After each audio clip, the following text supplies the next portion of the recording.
Hello, everyone. How are you doing today? Good to see you. I hope everybody can hear me and everybody else can sound check and make sure everybody can be heard. Hello, Hi. hello. Hi, everyone. Check, check, Hello. 1, 2, 1, 2, check, check. Can everybody hear everybody okay? Hey, Rain, got your cam on. Nice. How you doing today? How you doing, Wanz? Doing good, good. Nice, good. nice. Sweet and Wendy and Lev, we're waiting for you guys. Can you just chime in, please?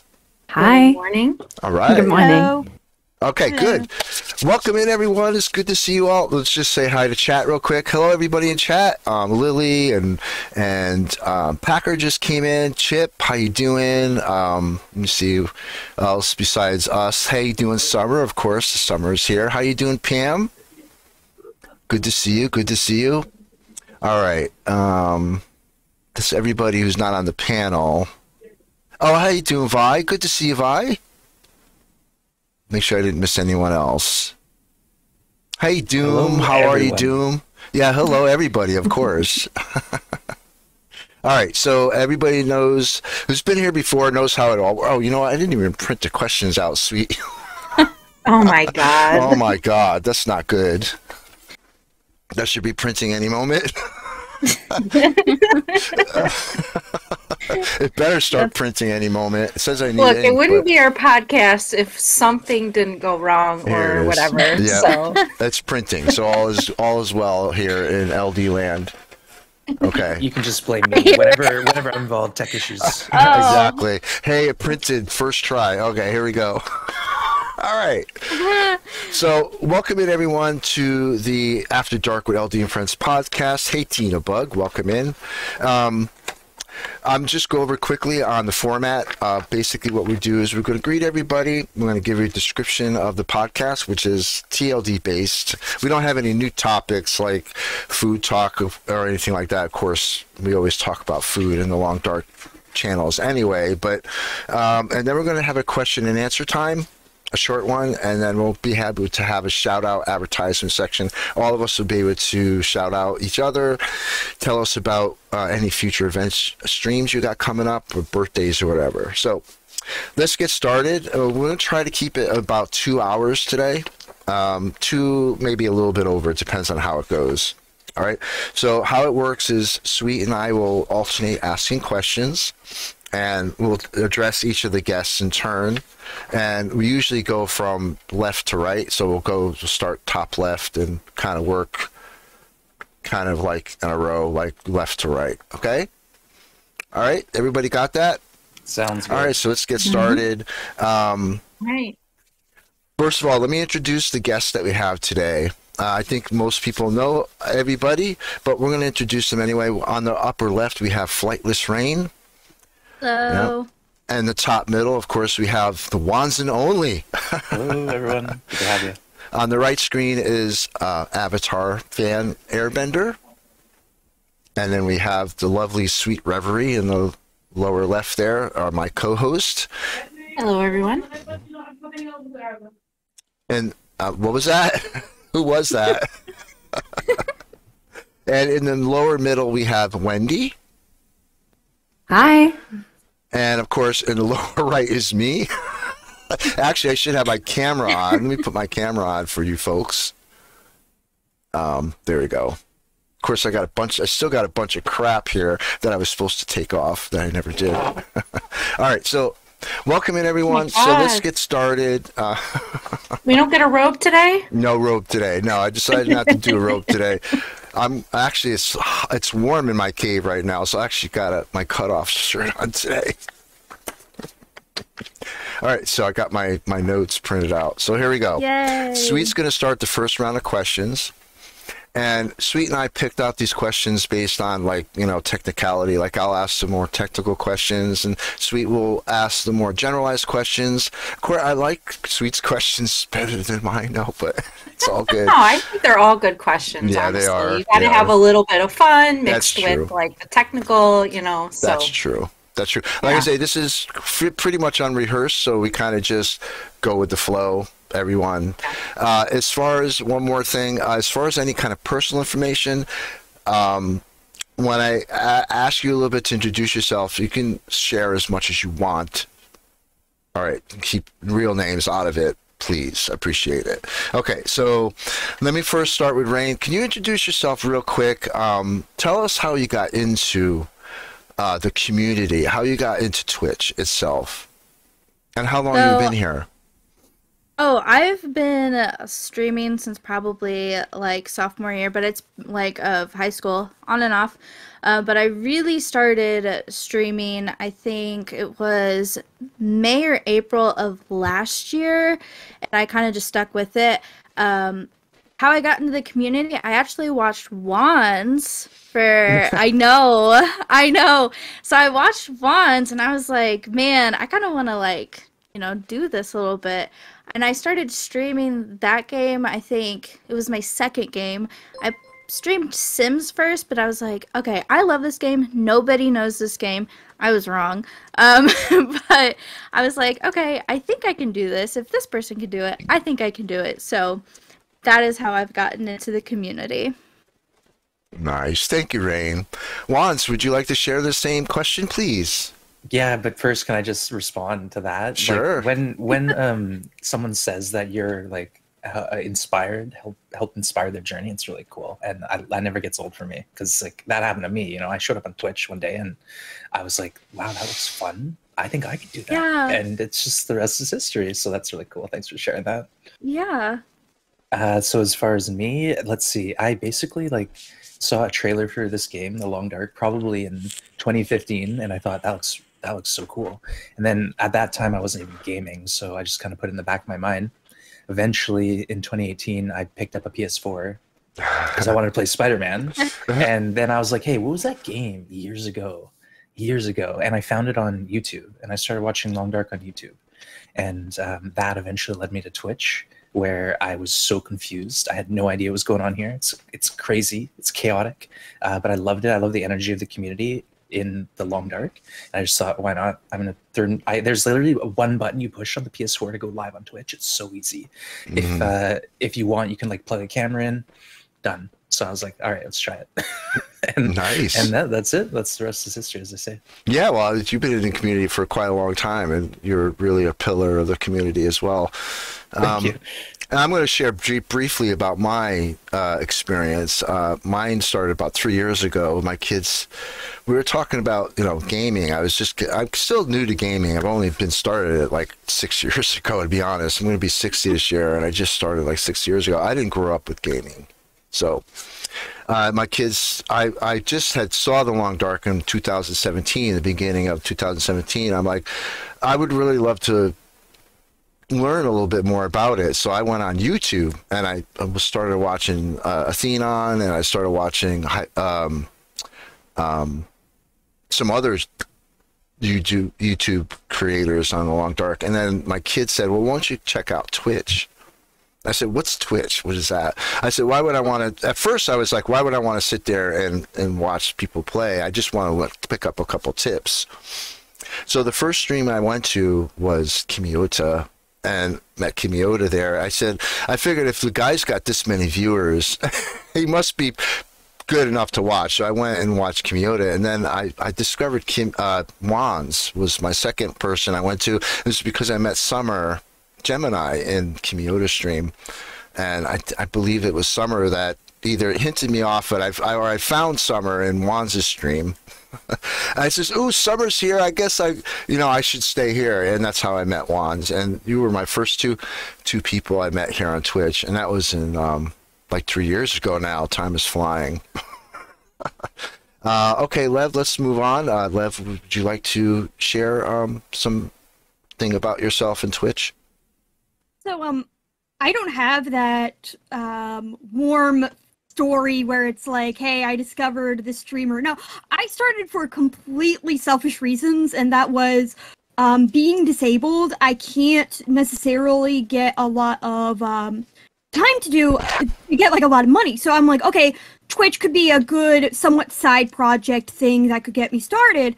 And it was Fiat Spider who said that it would be a great idea to start watching other streamers and really start being in the community. And so I started with Bendiku and things like that. And what really, I just chose The Long Dark to start streaming because it was a game that like frustrated me, but in a way that was like really fun. I'm like, okay, I know that I find this fun. I'm masochistic, and a lot of people are sadistic. So I'm like, this is a match made in heaven, you know? Like let's do this. Like everybody wants to watch me suffer. I want to suffer. Let's do this.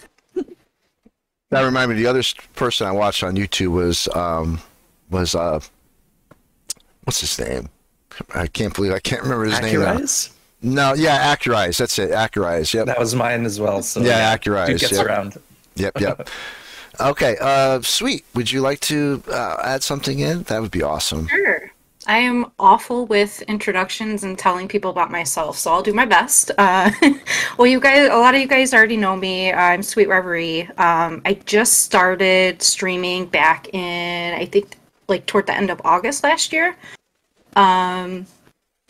The way I found Twitch was I was during like the prime COVID time where everybody was in quarantine.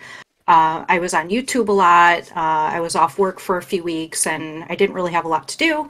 So I came across on my YouTube recommended feed somebody playing. It was one of those like almost like clickbait titles where it was like, this is one of the hardest games you'll ever play. And that kind of hooked me. And, I watched their journey and I thought, oh, this is so cool. And then, of course, YouTube recommended even more Long Dark videos. And then I came across Wonz's videos and went over to Twitch. First time using it, had no idea what I was doing, but it seemed like a lot of fun watching somebody in real time. And then, of course, I can't remember if it was a shout out or if it was a raid, but went into LD's channel, and that's kind of how I got started doing everything. And he was really supportive of me trying to start streaming. And so now I'm just streaming a bunch of different games. If you ask Packer, they're very odd games, apparently. But no, they're not. They're actually great games. They're really popular, too. No, he likes to make fun of me, but yeah. So that's how I got into that, and I'm very grateful for everybody that has supported me along the way. Very welcoming community. Yeah, one of the best. Okay, and Wendy? All right, hi. Well, so the way I got to Twitch, I initially started watching YouTube videos on The Long Dark because I was very frustrated with the game because I didn't manage to. I had a hard time progressing through the story with the bear bit, the old bear or something. So I was watching on YouTube how I could approach that, and then I sort of went down this rabbit hole of Zach's videos, among which I also saw these compilations of people dying in the Long Dark. It was really funny, and that's actually when I was like, okay, well. Why not see that myself on Twitch as well? So I went to Twitch, and then the first person I followed was Rand, because I had seen him in one of Zach's videos as well, and I actually got a little traumatized by that, because Rand has a very loud sound when someone subscribes, or not subscribes, but follows you, follows him.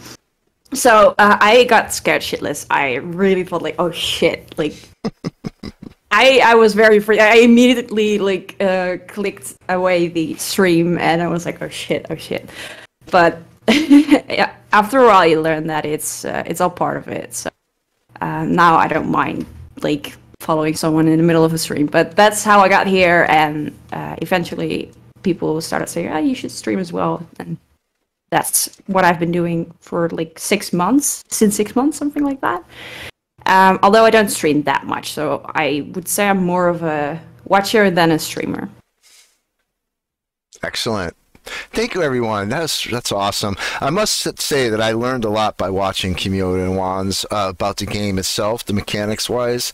I was still new to the game. I started in mid-2017, started playing it, but I haven't put it down since. I have a lot of hours. I have tons of hours in the game, but I'm not even close to these guys here. But I do my best. All right, so we're going to start. I'm sorry, Wanz, what?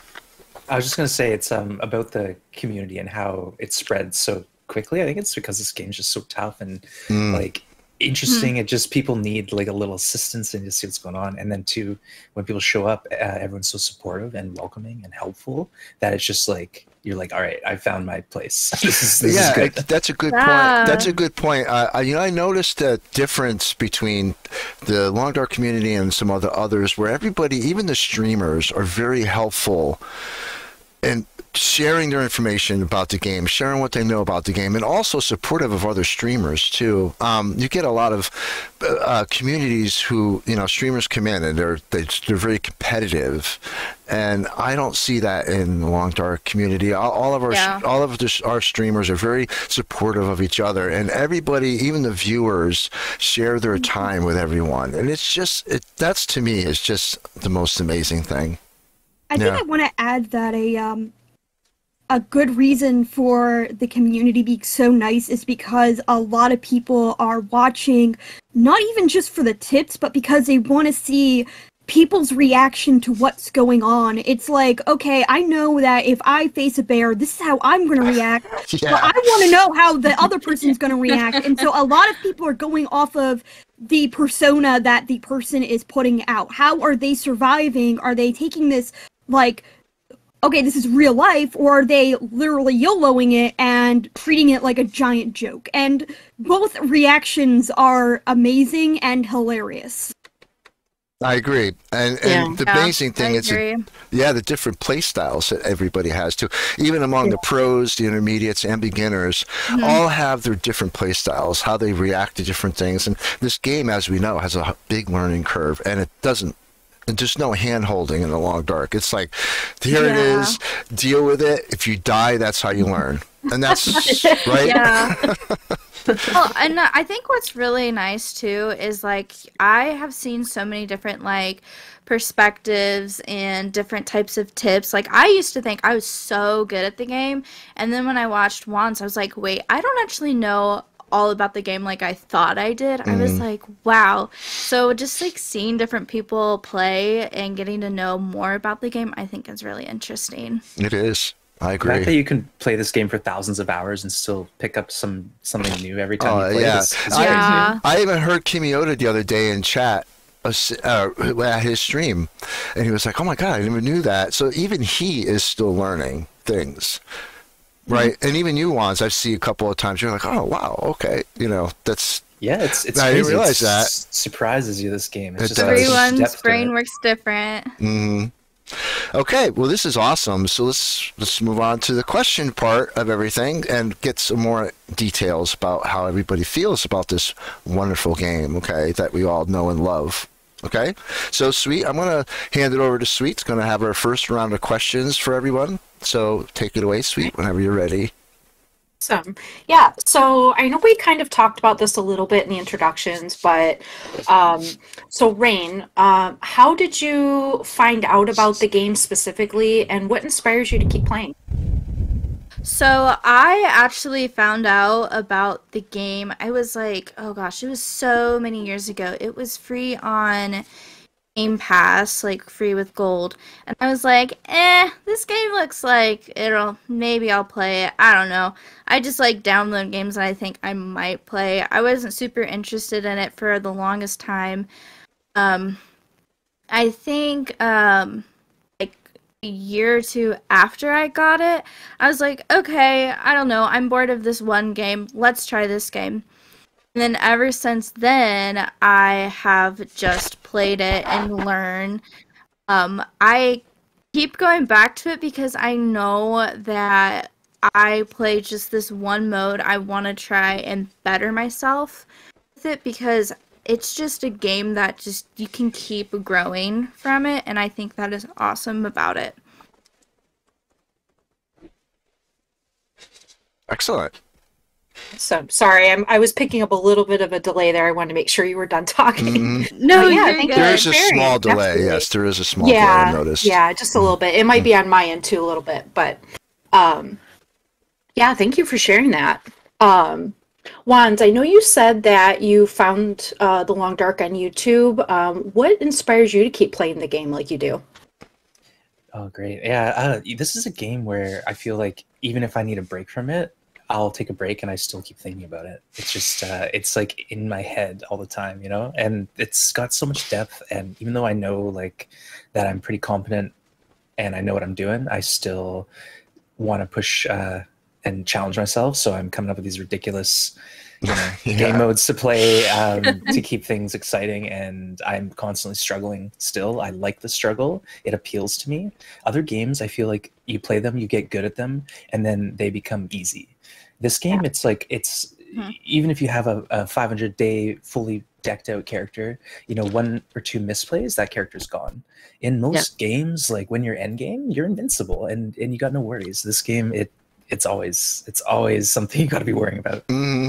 Absolutely. True. All right, Avatar, how did you find out about the game and what inspires you to keep playing? So it was about 2019, and around that time I was really big into Minecraft, and specifically not just for the building aspect, but because of the survival mechanics of it. And so I was looking for other games because my biggest problem with Minecraft was that permadeath was optional, and the whole everything like that, it was easy to turn off, and I would always choose the coward's way out and turn it off. And I kind of found that frustrating because for me, it's really easy to cheat when I'm given the opportunity. I don't usually play straight. And so I found the Long Dark based off of Many a True Nerd. Highly recommend him as a YouTube channel, but he had, it was years ago for him that he had found it and demonstrated the game. This was back when he was doing it back when the wolf in the dam was still there. So I picked up the Long Dark and I started playing, and I started story mode. And while I found that interesting, I found survival mode to be so much more interesting. And then I put it down for a few years, and more like two. I started picking it up back last year, and then I'm like, okay, this is really fun. And like I said earlier, hey, I like this game. This is causes me pain, and I think a lot of other people would like the fact that it causes me pain. Causes pain, it sure does, and anguish. And so what causes me to keep going back to this game is the fact that I'm a very impulsive. I'm going to do something that's stupid because I want to see if I can live or die in this game. And the fact that it's permadeath means I just have to start over from the beginning. And while it's frustrating, it still adds to the fun. It's the reason why I still go back to the game. It's it's just so complicated. The replayability. Absolutely. Yeah. Yeah. The replayability. No game is ever the same. So.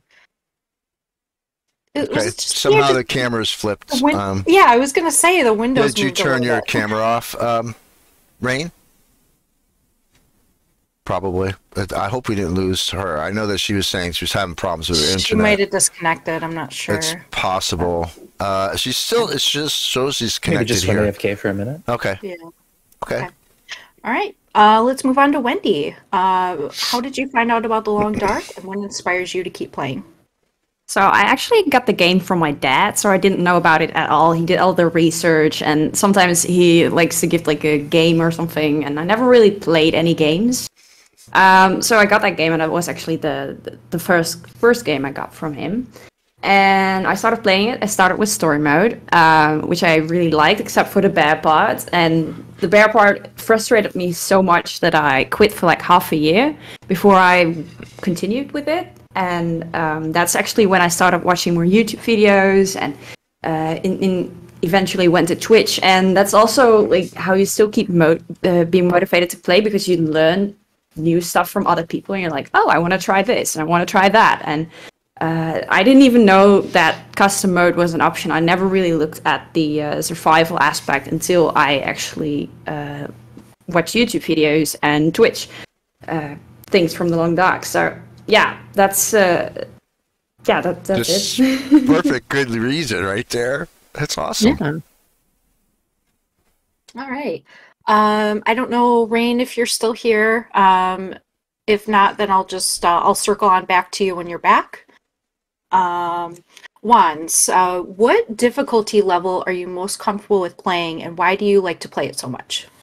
So I started on Stalker. I probably put about 50 hours into Stalker, and I had a run that got to 200 days, and then I went to Loper, and that's where I spent probably the most of my time, Interloper. And that's where I'm most comfortable for sure. I barely know the game outside of Interloper. Like if someone comes in my channel and asks me about Pilgrim or Stalker, I give bad advice or bad intel all the time, and I need to know, just send them somewhere else. But yeah, Interloper, and then lately I've been doing custom Nogoa. No One Gets Out Alive, Perfect Trips custom code, basically the nightmare code. I'm sure you've all heard of it. And I don't know exactly, but I probably have a third or even more of my hours into Nogoa now. So I gotta say I'm pretty comfortable there, even though it's an uncomfortable spot to be. Yeah, but it keeps you interested, and you know, because once you get so many hours in Interloper, you're like, okay, what's next? If I may interject, it's a secret, but it's for the content as well. If I may interject, when I was coming up with the all your bases, I was tossing around Pilgrim. It really was a pain to get that into my head that I'm going to do a tournament based on Pilgrim Road. But I'm like, this is something that a lot of the pros don't really touch upon too much, and it would be great to see them get out of their comfort zone a little bit and start thinking a little bit differently. And it was funny because I mentioned it to Summer, and Summer was like, ooh, I want to see Wands chasing bears in Pilgrim because, you know, they run away from you and stuff. It'd be funny to watch Wands and Kimio to do that. And Summer I was talking about it in Whisper one day because I had mentioned that I wanted to do it in Pilgrim, and it was great to see the response from the veteran players that were saying how much they loved it, and there was like, it got them to think differently. And that's really what I liked when I watched Wands play. I'm like, this is really great to see this. Yeah, so there you go. Yeah, thanks for that. And all those challenges are a lot of fun. I definitely Pilgrim is a wild place to be. It sure is. It's crazy. And the stuff from the hoarding aspect of Pilgrim is just insane. That's one of the hardest things in Pilgrim is to manage your weight. And when you're trained on Interloper, it's like, I need everything. I have to save everything. That's right. It's your condition to It was fun to watch you guys. It really was fun to watch you guys do this challenge. It was great. I had good fun doing it. It's like having a professional Olympic swimmer being forced to hang out in the kiddie pool. Like, Sort of. You basically have like all the yeah, like they don't know what to do because it's like they're used to deep water and having to go fast, and all of a sudden it's like, you can't do that here. Yep. Yeah, the wolves run away by, yeah. It was, yeah, that was one of the main aspects of Pilgrim. I said, because it's sort of like, it depends on you hunting a little bit. I figured it would be a great challenge to hunt in Pilgrim. And even the pros will tell you, hunting in Pilgrim is a pain. It really is. But, okay. Yeah, I think that's one of the biggest reasons why I wanted to move up to Voyager, because I did start on Pilgrim. It was a lot more difficult to get used to the weapons when everything would run away from you so quickly. So yeah, it was one of the biggest reasons why took that next step. So okay, sorry, we're a little bit out of order. Okay, so Avatar, what level are you most comfortable playing with, and why? I don't have a very particular level that I'm going to say I'm completely fine with. I will have to say that it's easier to answer the reverse. What difficulty I find the hardest, and that will be Pilgrim. Like every other difficulty, because here's the thing, I speed run a lot of things. I do a lot of speed run challenges, and so it really depends on what I'm doing and things like that. It's just Pilgrim, because the animals run away, because of so many things, you're very limited on what you can do and how you can interact with the environment. And so it's really not worth it.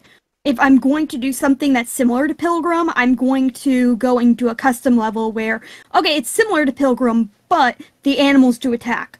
So like it's more of Voyager and up that I'm more comfortable with.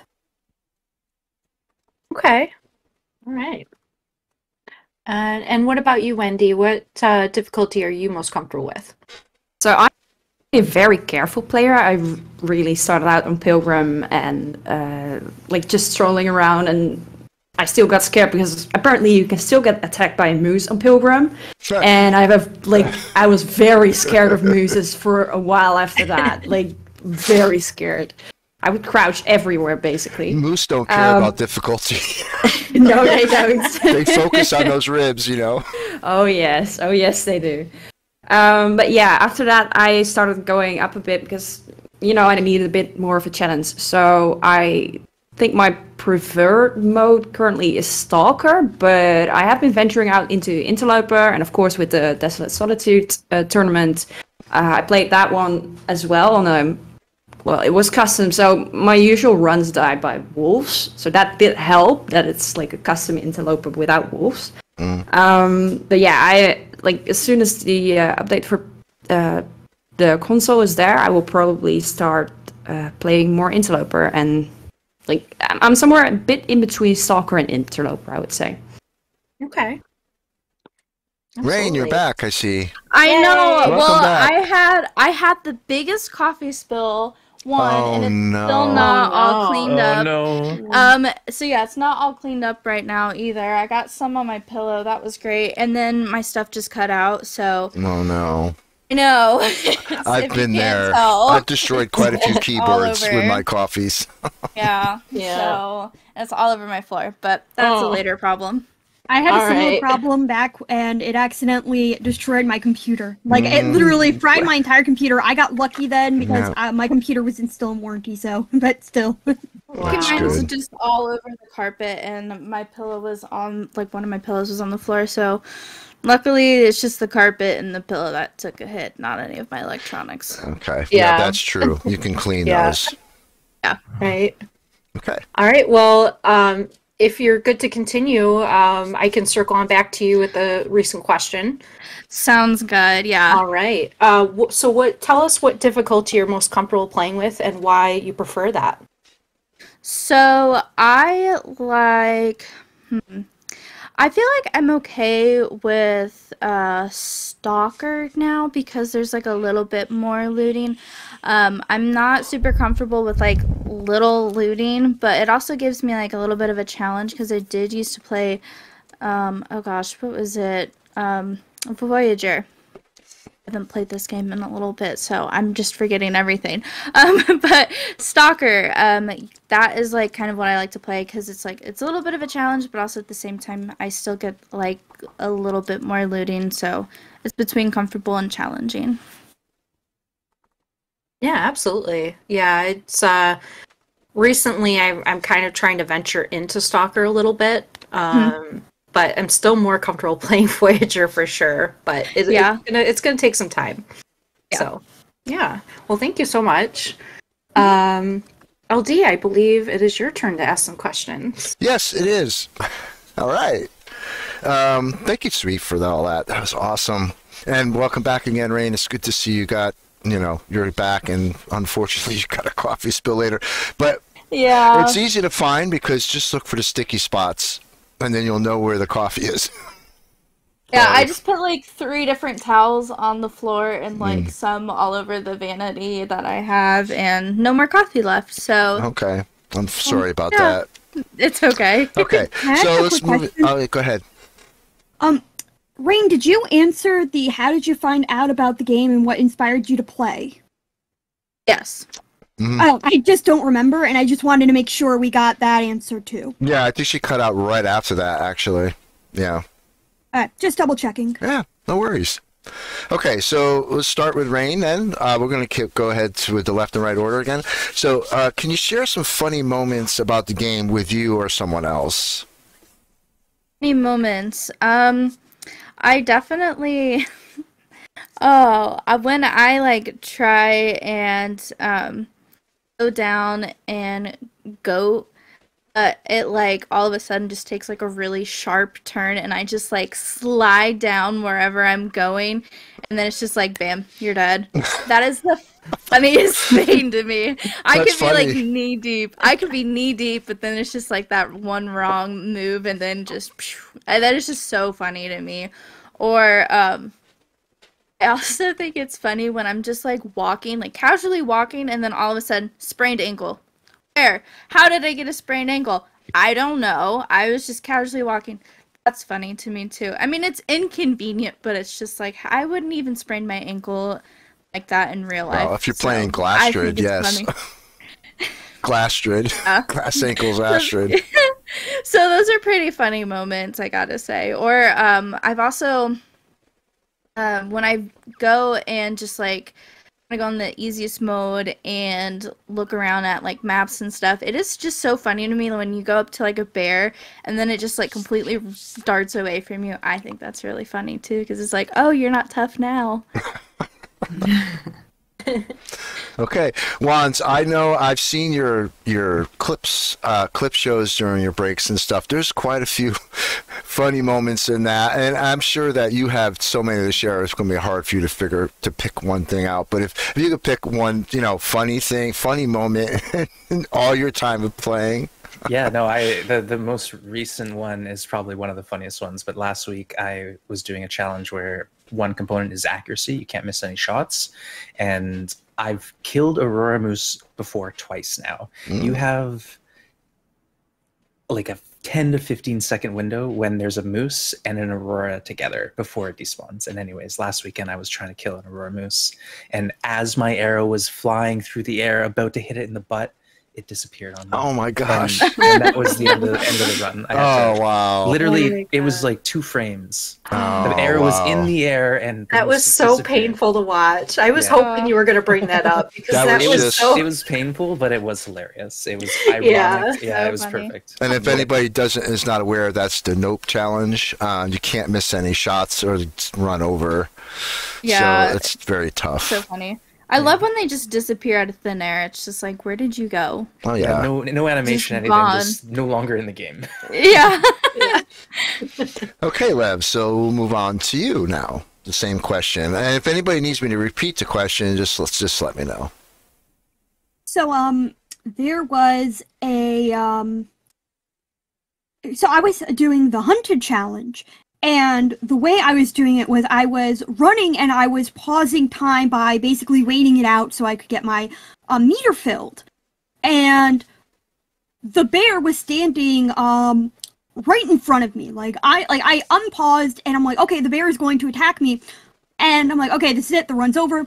No, the bear looked at me and then ran away. Like it was just cowardly. I'm like, okay, so apparently the bear realized that I am somehow completely immune to fear, and it freaked out because what is this insane woman doing, standing around doing nothing while a bear is in the area? That challenge is crazy because that bear is pretty aggressive. He doesn't Yeah. like you. It Excellent. was like a weird moment because I had played that that challenge several times by then, and so I know usually it will take any chance to kick your butt, and that was the one time where it was like, nope. Nice. LD, can I say something real quick? Sure. Okay, so there's like a black box at the bottom of all of us, and it's kind of just smushing all of us on your screen. A black box. Yeah. Oh yeah, it's yeah, like yeah. the- Okay, here, let me close that. Thank you. Sorry, yeah, thank you. That was been there for a while, and I didn't even realize it. Okay, Yeah, thanks it for was like picking we all that look out. so smushed. Okay, okay. Wendy. So, On to you. like I said, I'm actually a bit of a wuss when I play the Long Dark. So every time a wolf barks, I tend to really get scared. Well, not scared, but have a very extreme response to it, and it's really funny to me. That I, with my response, especially when I'm streaming, also scare people in chat. Not necessarily the wolves that scares them, but my response. So that's what I find really funny. Sticky spots, GCLD. This chip. Okay, great. Thank you for all your questions, your answers, I should say. I'm the one asking the questions. All right, so we're moving on to the next one, which kind of ties into to the last one, but it has to deal more with game glitches. Now, we all know about game glitches in this game, and we can all say hundreds of things about glitches, but one thing that really sticks in your head about the biggest glitch or the strangest one that you ever encountered? And we'll start with Rain first. Okay, this is like a favorite of mine because it is so helpful. So when you are heading up to the summit, there's like, you can like do the long path. I don't even know it anymore because I just go up. I think it's you take a left when like you're heading up the first rope, I believe.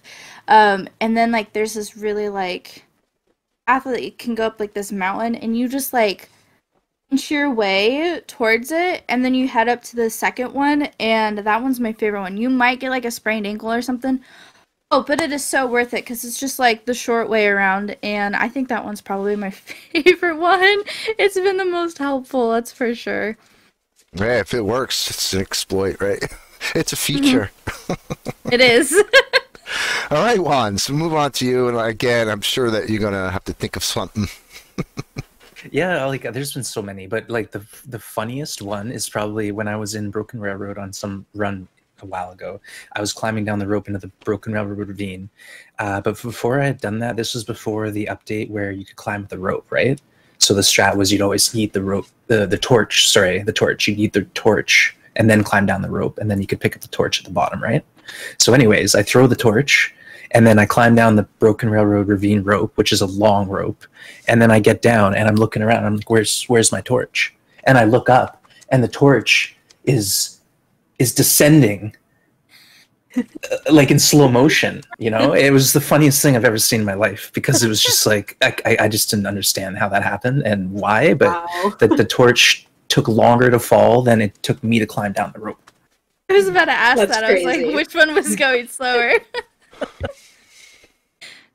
Like a slow motion fall. Like one of Yeah, those, it's like, just dramatic I don't know falls you see in a how it movie. happened, but it's hilarious. That's so funny. Okay. All right, great. Were we missing anyone? Oh, well, now we got to go to Lev, right? What's your funniest and wackiest game glitch, Avatar?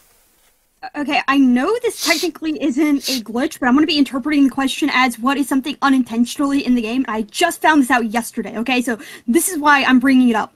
For those who don't know, in right before you hit Timberwolf Mountain, there is a bunker that you can go in and get all these supplies. In the bunker, there is a calendar that is situated right near the bed. Not only are the numbers mirrored, so you have to switch it out in order to be able to read them, the calendar says it has 31 days. They're only 30 days. The number 12 is completely missing from the calendar. Oh. Like, I'm like, I only tried to do this because I was trying to figure out, okay, is there any way I could hypothetically figure out when the game took place? And I found that, like, there is no number 12. I tried to count each and every one. I've seen that calendar on the wall hundreds of times. I've never thought to look at it. I want to go look at it now. Now you're going to make me want to go look at it. Yeah, this could be some hidden lore here. Like, is there a month? Does it give anything about the month or no? Maybe it started on the 12th.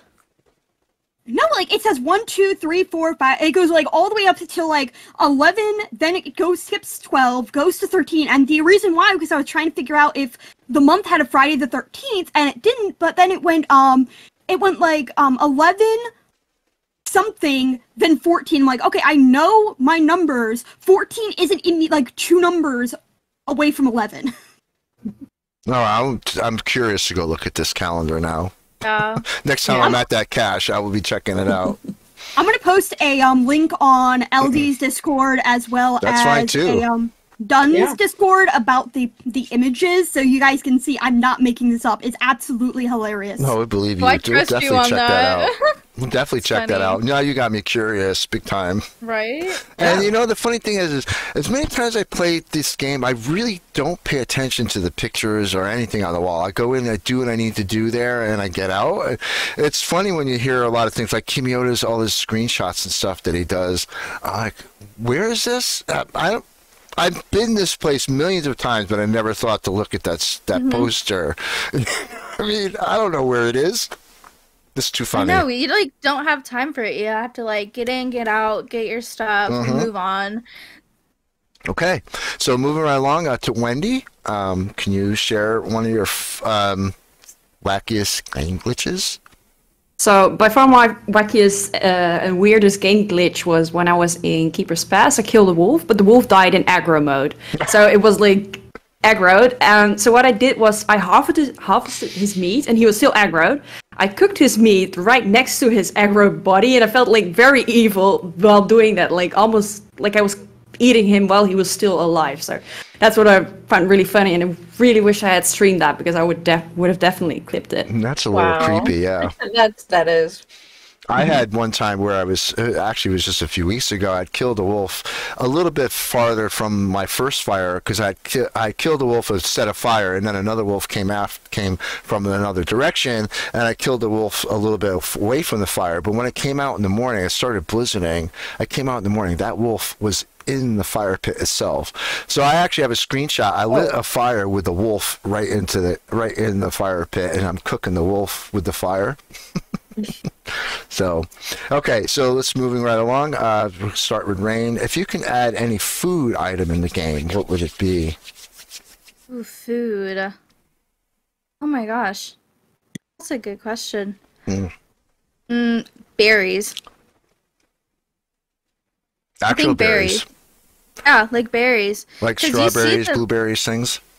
Just like wild berries. Because you see berries in the wilderness all the time. Why not now? They don't just disappear. So berries would be nice because you could like. I know they wouldn't like have like a lot of food, but like when you're like really close to just like starving, a few berries, it'll help. Yeah, they do. I mean, they do have the rose hips, which is a berry, and that does give you some calories. Some of the mushrooms, teas do, but I know what you're saying. Like more like an actual fruit berry, like a strawberry or a raspberry or a blueberry, something like that.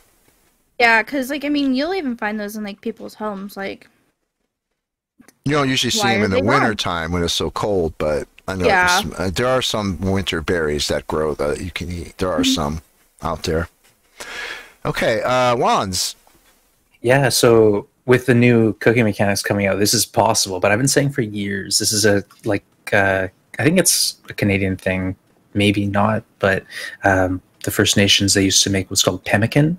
It's basically fat, ground, dried venison, and berries crushed together. So instead of berries, rose hips. So we have the ingredients. If they can let us harvest fat from a bear, like if we can render bear fat to have, say, waterproofing your boots or making tallow candles or as a pemmican additive, I'd be so pleased. So pemmican is basically like long-term storage. You can just take it with you, eat it on the go. It doesn't spoil. I think that'd be really cool. So Hinterland, if you're listening. Right? Hinterland is always listening, whether we realize it or not. I think they kind of are. I always sit there and think, I wonder if some of the people in my stream are actually work for them and they're just kind of posing as viewers. My mind sometimes works like that. I wonder if this is a Hinterland employee. So I'm going to go ahead and speak about the game. Yeah, first-time chatter. What would you like to see as the biggest improvement in the next? Exactly, right? First-time chatter. Yeah, that's it. Wanz, can I just ask you a quick question? And that is, are you using the English word for that dish, or is that like the French or something?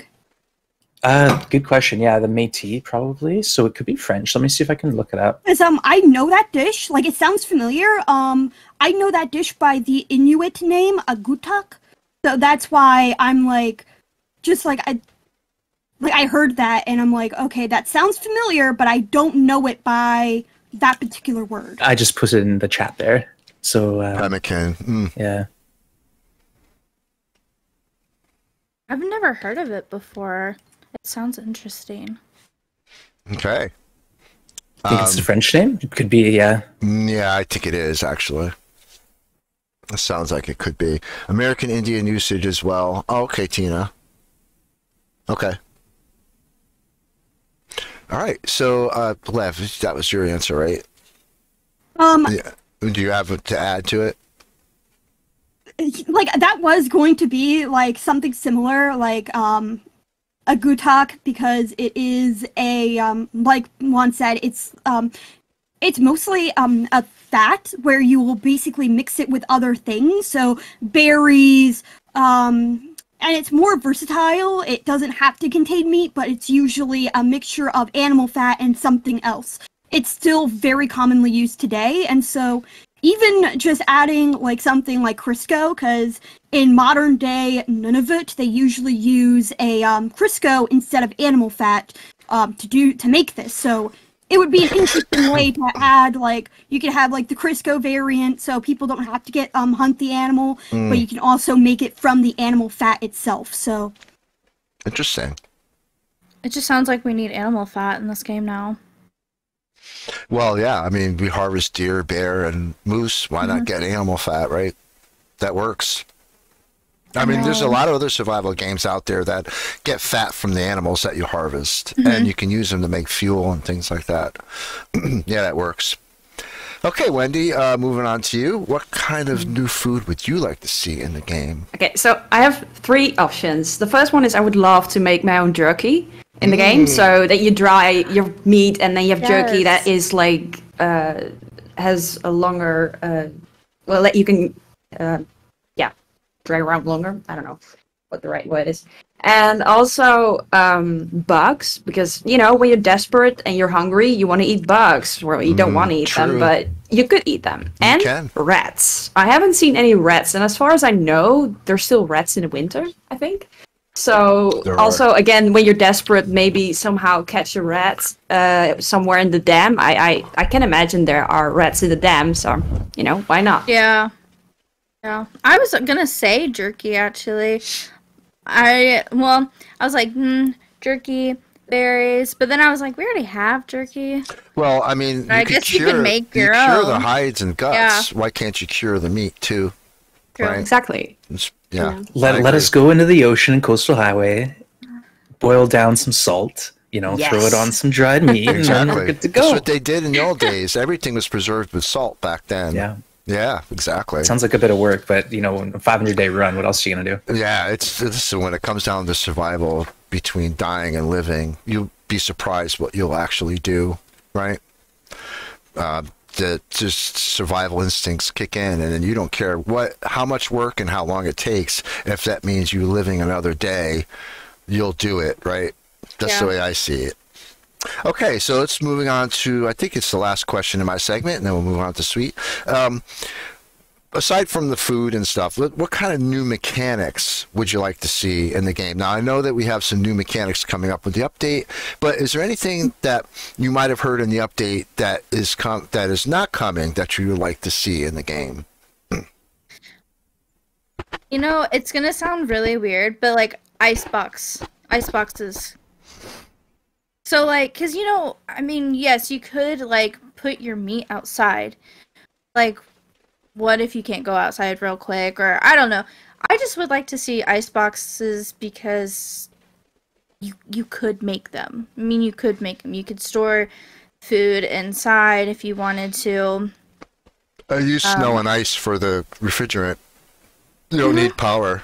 Just you have plenty of snow and ice outside. Just put it in there. Just kind of like more use for materials that we have around us, because I feel like we have a lot of materials around us, but we can't use them. It's like, oh, we can't break down a car to do this. We can't. So I feel like using more of our surroundings, that's what I would like to see a lot more. Because we just sit and look at it. And I don't know about you guys, but I'm just like, well, if I could do this or that, then that would really help me, because in real life, I could do that. So a lot more use for our surroundings. That would be nice. And there are actually a couple of coolers in some of the cabins around the world. I can't remember exactly where, but I think I might have seen. There might be one in Mystery Lake. For sure, Mystery Lake on the lake. Yeah. Yeah, there's a few of them. And not throw ice in there. Yeah, just throw some snow in there. I know. It's It's just I mean, if I could throw my 2 cents in, I would like to see us use those too, but I'd like to see them add containers that don't despawn when things get ruined, and then I'll be using containers more. Right now, I don't use any containers because stuff goes away when it goes bad, and I wish it wouldn't do that. Like you get a level 5 cooking, you put your meat in there, it's gone when it gets ruined, which is I don't like. But it'd be nice to have a storage to keep things neat. But okay, Lev, Wands. I'm sorry, Wands. All right, 2 things. One really quick and one that's a bit more complex. But going off what Chip's saying, I want to see what's it called? A hot spring with some sort of healing properties. You go to this dangerous region, you hop in this hot tub-esque grotto, and boom, heal up a little bit. But the more complex thing, I've thought about this for a while, but each skill could have a level 5 plus. For example, sewing, mending would be the ability to take a bear coat and then upgrade it. So you could choose to add scrap metal to the bear coat to increase its defense and weight. You could add more fur to, increase its warmth but reduce its sprint, or you could actually, take away from the coat to make it lighter but not as warm. So like a bit more of a player option to customize late game. So that would be sewing, and then for say what's another one? Archery. The ability level 5 plus would be to craft the curator's bow, something like that, or better arrows or more durable arrows. Just a bit more for that late game. Yeah, I like that thing about the arrows. Like some kind of a quiver. It'd be nice to have some kind of a quiver that reduces the weight of them or something, or keeps them in better quality. For sure, and more end game goals that you can work towards. Yeah. Because you can upgrade your tools in different games. Why can't we do it? True. For this. True. Yeah. I know it's like game balance is probably the answer why we can, but we can dream, right? Yeah. That's true. That's very true. Okay, Lev, let's move on to you. What kind of new mechanics would you like to see that are not already planned? I'm gonna go say making clothes out of cloth, making more types, because I know we can make a hat and mittens out of scrap cloth, but it would be nice if we can make like a shirt and pants with those as well. Just because if you're early on in the game and you basically lose like all of your clothing, it's physically impossible to get something very quick. You're kind of out of luck. And it would make sense to be able to make like a quick pair of pants, a quick shirt. Like, it doesn't have to look stylish, it's just enough to No, it has to be stylish. If I'm going to die, I'm going to die looking good. Yeah, but then but you can do that with like deer pants and like but like just something that can be quick, just so that you like at least can decrease your chances of dying. And to elaborate on that, I always thought that if you can craft a bearskin bedroll, why can't you craft a blue bedroll with cloth? Very true. That's what I don't get. I know it has to do with difficulty, and like Wanz was saying, it has to do with game balance. I get that part. But if you make it difficult enough in the beginning where instead of trying to find your bedroll, you should be working at gathering resources to craft your bedroll, I think that would be a lot better. To add to that, sorry, I think you're onto something, but instead of having the ability to take it with you, let us build a cloth, cave bed where you can just dump a bunch of cloth on the ground, and now you've got a little temporary bed. Oh, that's good. Maybe only 2 degrees of warmth, but at least you can get by without a bedroll. You have the grass. That's something that's beds. You already have the grass beds in the game. Similar to that, exactly. Sure. Yeah. All right, Angelan, you taking notes or what? Yeah, I hope they're watching. You listening? Yeah, maybe to like up the difficulty a little bit to be able to craft that bedroll. Maybe it's required to have like a ton of cloth, like a lot. Or skill level, maybe level Right. like mending Yeah, skill you have to 3 have or mending something 1 like that. or mending 2 or 3, something like something that. like that. Yeah. Yeah, You- that'd be it can be- great. You can make You it know. so you have to have like 10 cloth, because that's how many cloth you get from each bedroll. True. So like you can make it so that you get 10 cloth. You have to use 10 cloth to make it. Yep. Right. True. All right. Love these ideas. Love these ideas. Me Great too. stuff. Me too. Me too. Wendy.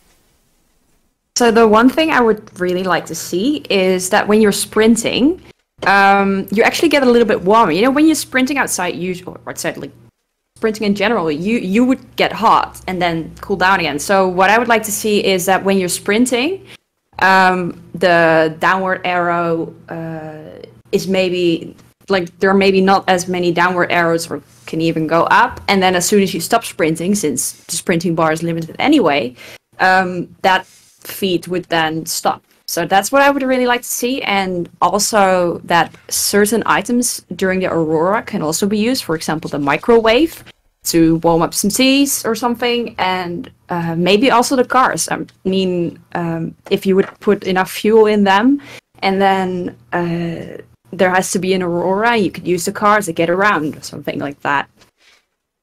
I will say there is an electric vehicle charge station at Quonset. If they put an electric car somewhere and we can push it to Quonset, charge it up during Aurora, let's yeah, go. That's cool. Exactly. I like that. I like that. Maybe Again, the car more that's use for our broken down by environment. the dog sort there. I call it the dog sort, not the log sort. I call it the dog sort because there's always dogs there. But like, you could use the car that's on the road there and make that the electric one where you have to push it down the road. I like that idea. It's really cool. Okay. I have kind of a little idea. It's not really like an in-game mechanic, but maybe an option I'd like to see for like custom games is the ability to choose where you spawn, like specifically which spawn point. Maybe for a custom game, like if you have a certain scenario, kind of like with your recent tournament challenge, you wanted us to spawn in the same region. Maybe you could pick like the right spot to spawn in. Maybe you could pick your starting gear depending on what your scenario is, something like that, just to make it a little bit more customized. I just thought that'd be kind of a cool little thing. No, that's pretty cool too. Like, spawn, at this place, in this Right. region, instead of, right, I know what you mean. That would have been helpful Yeah. in the tournament for me to do, that's Yeah, for sure. like you had to spawn like in this Yeah. particular building Yeah, or something. I like that. So Yeah. I like well, In general- especially because when you like spawn in, sometimes you can just spawn in the worst place, and so like you already know, okay, well, I'm going to spend so many days like trying to recover from my spawn point because it was so bad and I didn't get like all these materials that I could have got. I'm going to tell you a little story that one of my tournaments, and Wands will appreciate this, one of my tournaments, I had them spawn in the plane crash area in Milton with no condition recovery. So can anybody hear me? It sounds like the sound cut out.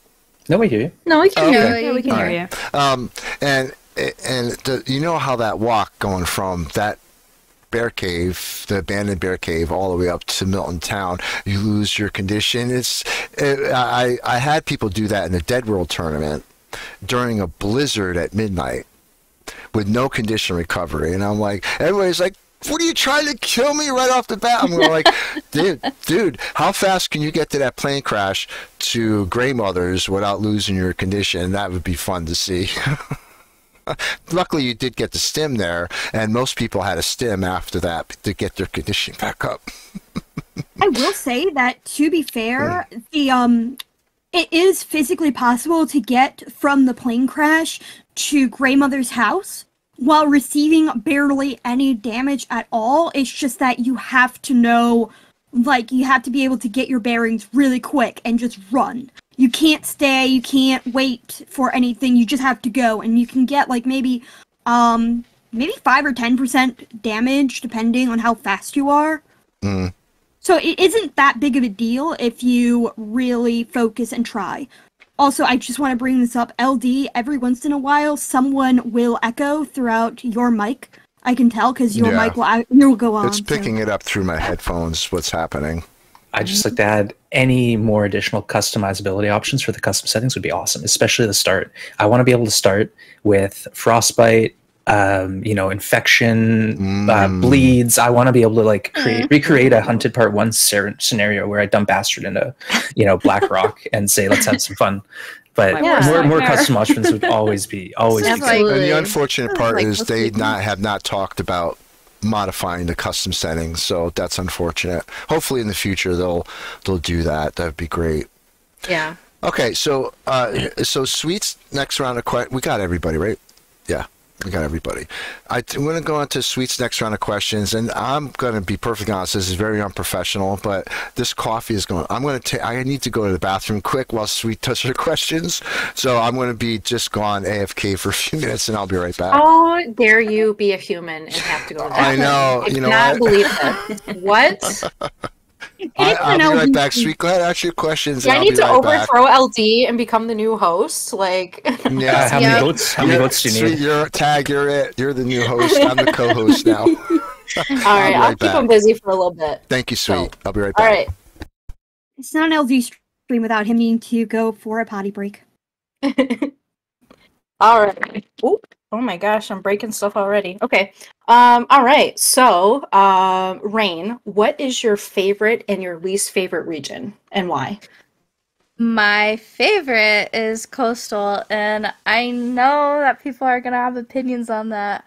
But I don't know. Every single time that I stay in coastal, I have the most success there, and I have no idea why.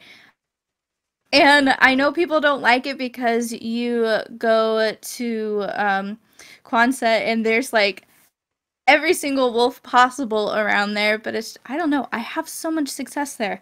I remember my longest run, which is puny compared to everybody else, but my longest run was 75 days. I was creeping towards 100, but I ended up getting exhausted because I overplayed it.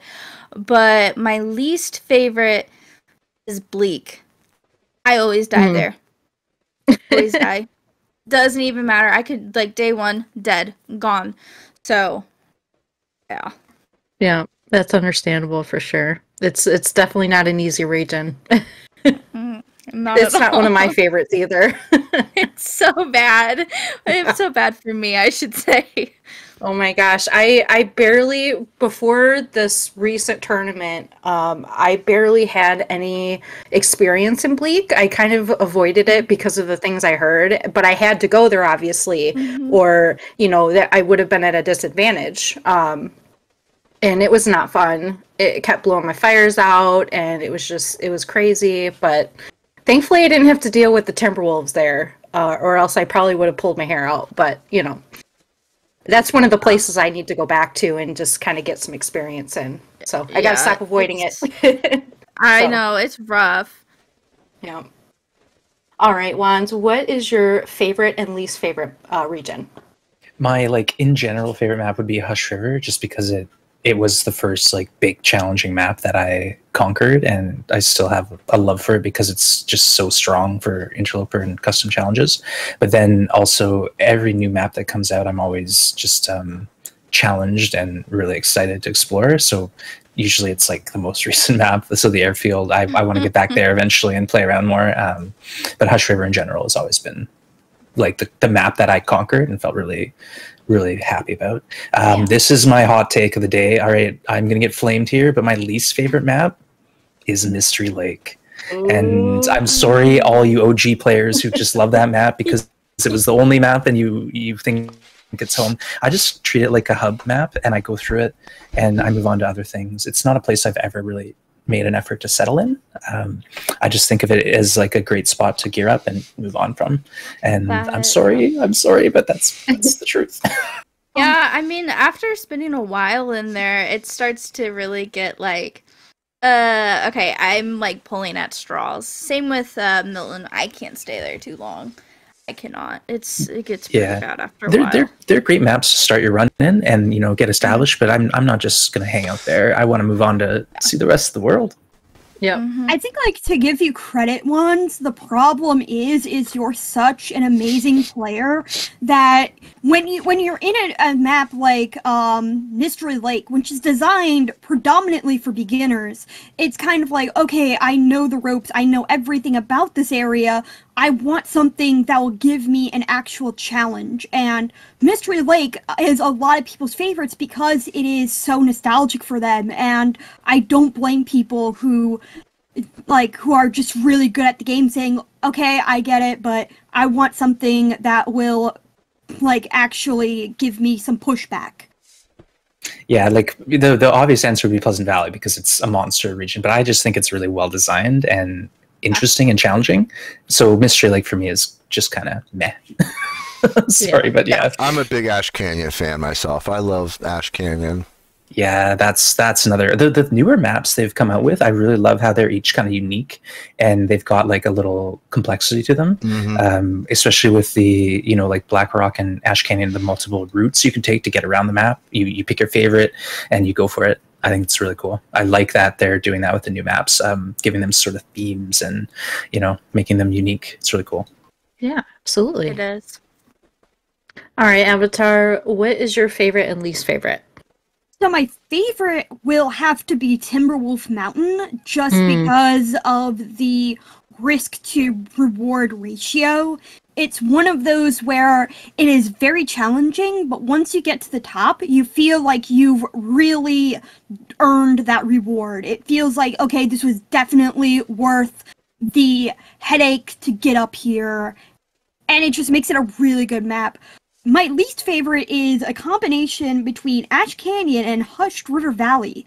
Both of those maps, I can't exactly explain it, but why they're unique, but because of the narrow passageways in them and the fact that there is it's so hard to navigate, makes my anxiety so bad that I really can't just enjoy playing. There's the anxiety from having like a challenge that's fun, and then there's all of a sudden I'm like, no, this is too real. I have to get out, and so it's why I never play them.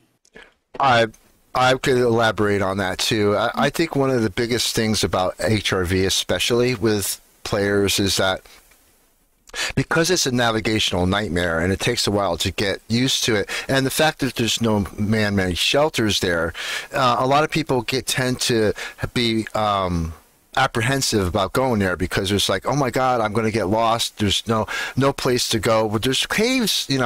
It's pretty populated with caves in HRV. You can pretty much, once you know where most of the major caves are, you can just kind of cave hop around the area. But I know what you mean by HRV. It's one of my nemesises too. It's probably one of my least known maps, along with Black Rock, and it's because I'm navigationally challenged sometimes too. And even though I know the older maps like the back of my hand, HRV is one that I still don't feel comfortable in. I could spawn there, loot, and get out. That's usually what happens if I spawn there. I spawn there, loot, and get out. I don't usually stick around. But, okay. I'm done. Yeah. Thank you so much for sharing. Yeah. All right, so Wendy, what is your favorite and least favorite? So my favorite is actually Black Rock. I really like the challenges it brings, but also that you have like these little safe havens where animals will be, like caves and corners, and like all the levels, the height differences. I really enjoy that.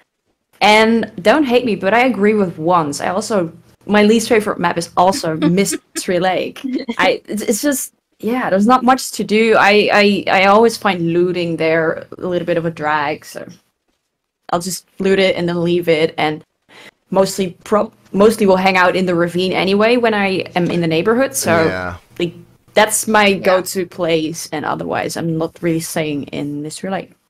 Yeah, the only reason Mystery Lake's not my least favorite is how much birch there is.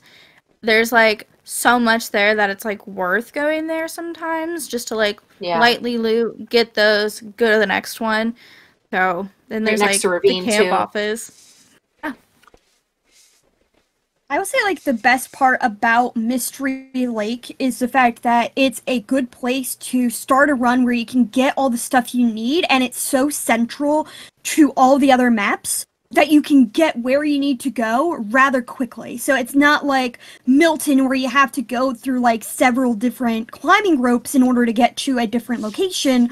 You can just get somewhere pretty quickly. So it's a really good place to start, and that's why it's in the middle. It's not my favorite, it's not my least favorite, it's directly in the middle of like how I feel. It's just neutral. One of my favorite places is not even a region, but it's within a region, is Milton Basin. I absolutely love Milton Basin. I could live there for weeks and weeks at a time, especially if you get the moose there and the deer. Oh, yeah. And for some reason, I think the deer respawn quick there for some reason. And even Kimioda was saying a few weeks ago, because I was talking to him about it, he says, I think the deer respawn quicker in Milton Basin. For some reason, they're always there.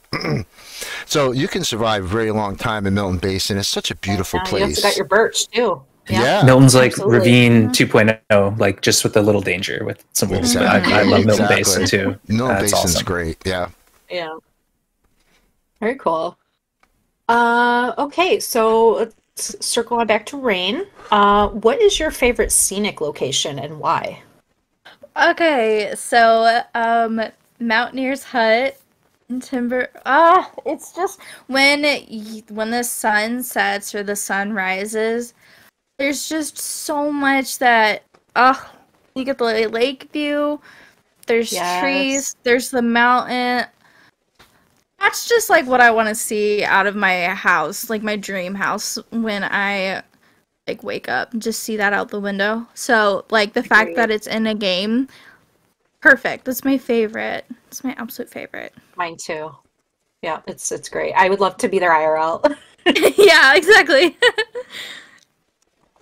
Yeah, I bet it looks gorgeous, and if back when there used to be a summer, it would. I'm sure it would look absolutely gorgeous with the lake and everything. So Yeah. All right, Wands, what is your favorite scenic location? I think I have to say Hush River, Twin Sister Falls Rainbow, because the first time I saw that, I was like, there's rainbows in the Long Dark. Yeah, I was it's the so only blown one, I away think. and It's the only excited. one. Yeah. So gorgeous. Yeah. So like a Hush River Valley on a sunny, clear day with the rainbow popping off. Oh, can't beat it. Yeah, very cool. Yep. All right, Avatar, what is your favorite? It's right when you get to Milton, like when right after you get out of the plane crash from episode 1, and you see the entire town of Milton, right near that signal tower up there, and you see a Grey Mother's house, you see all the other houses, and that to me is just one of the best scenes because I can easily imagine what it looked like before everything went to hell. And it's just like the most beautiful thing, like this small town in the middle of an island, and everything just looks so beautiful. And it's like, I would love to live in a town like this where you basically know everybody because almost no one lives there. So that's like my favorite view in the entire game. Yeah, I'm sure it looked pretty cool just overseeing like a whole entire town. Like I know that would be pretty cool IRL. Yeah, absolutely. That's a good one as well. I do like the town of Milton. Oh. All right, Wendy, you are next. What is your favorite scenic location? So mine is very specific and only under specific circumstances. But there's like this in Keeper's Pass. I don't remember which one, but there's this little cave for which you first have to go down a rope and then cross a tree bridge, and then there's like the shallow cave. If you're there and then with the aurora, I feel so cozy. It's not just very beautiful when you look up to the sky and you're like sort of snug in a ravine with the water next to it, and then the beautiful aurora in the sky, but also like I sort of like when you're in warm, comfy blankets, you feel like nicely tucked away in some tiny, safe corner somewhere in the middle of nowhere. So I really enjoy that. Oh yeah, absolutely. Well, thank you guys for sharing. So we're going to kind of go into something similar, but more geared toward your gameplay. Rain, what is your preferred region to start in?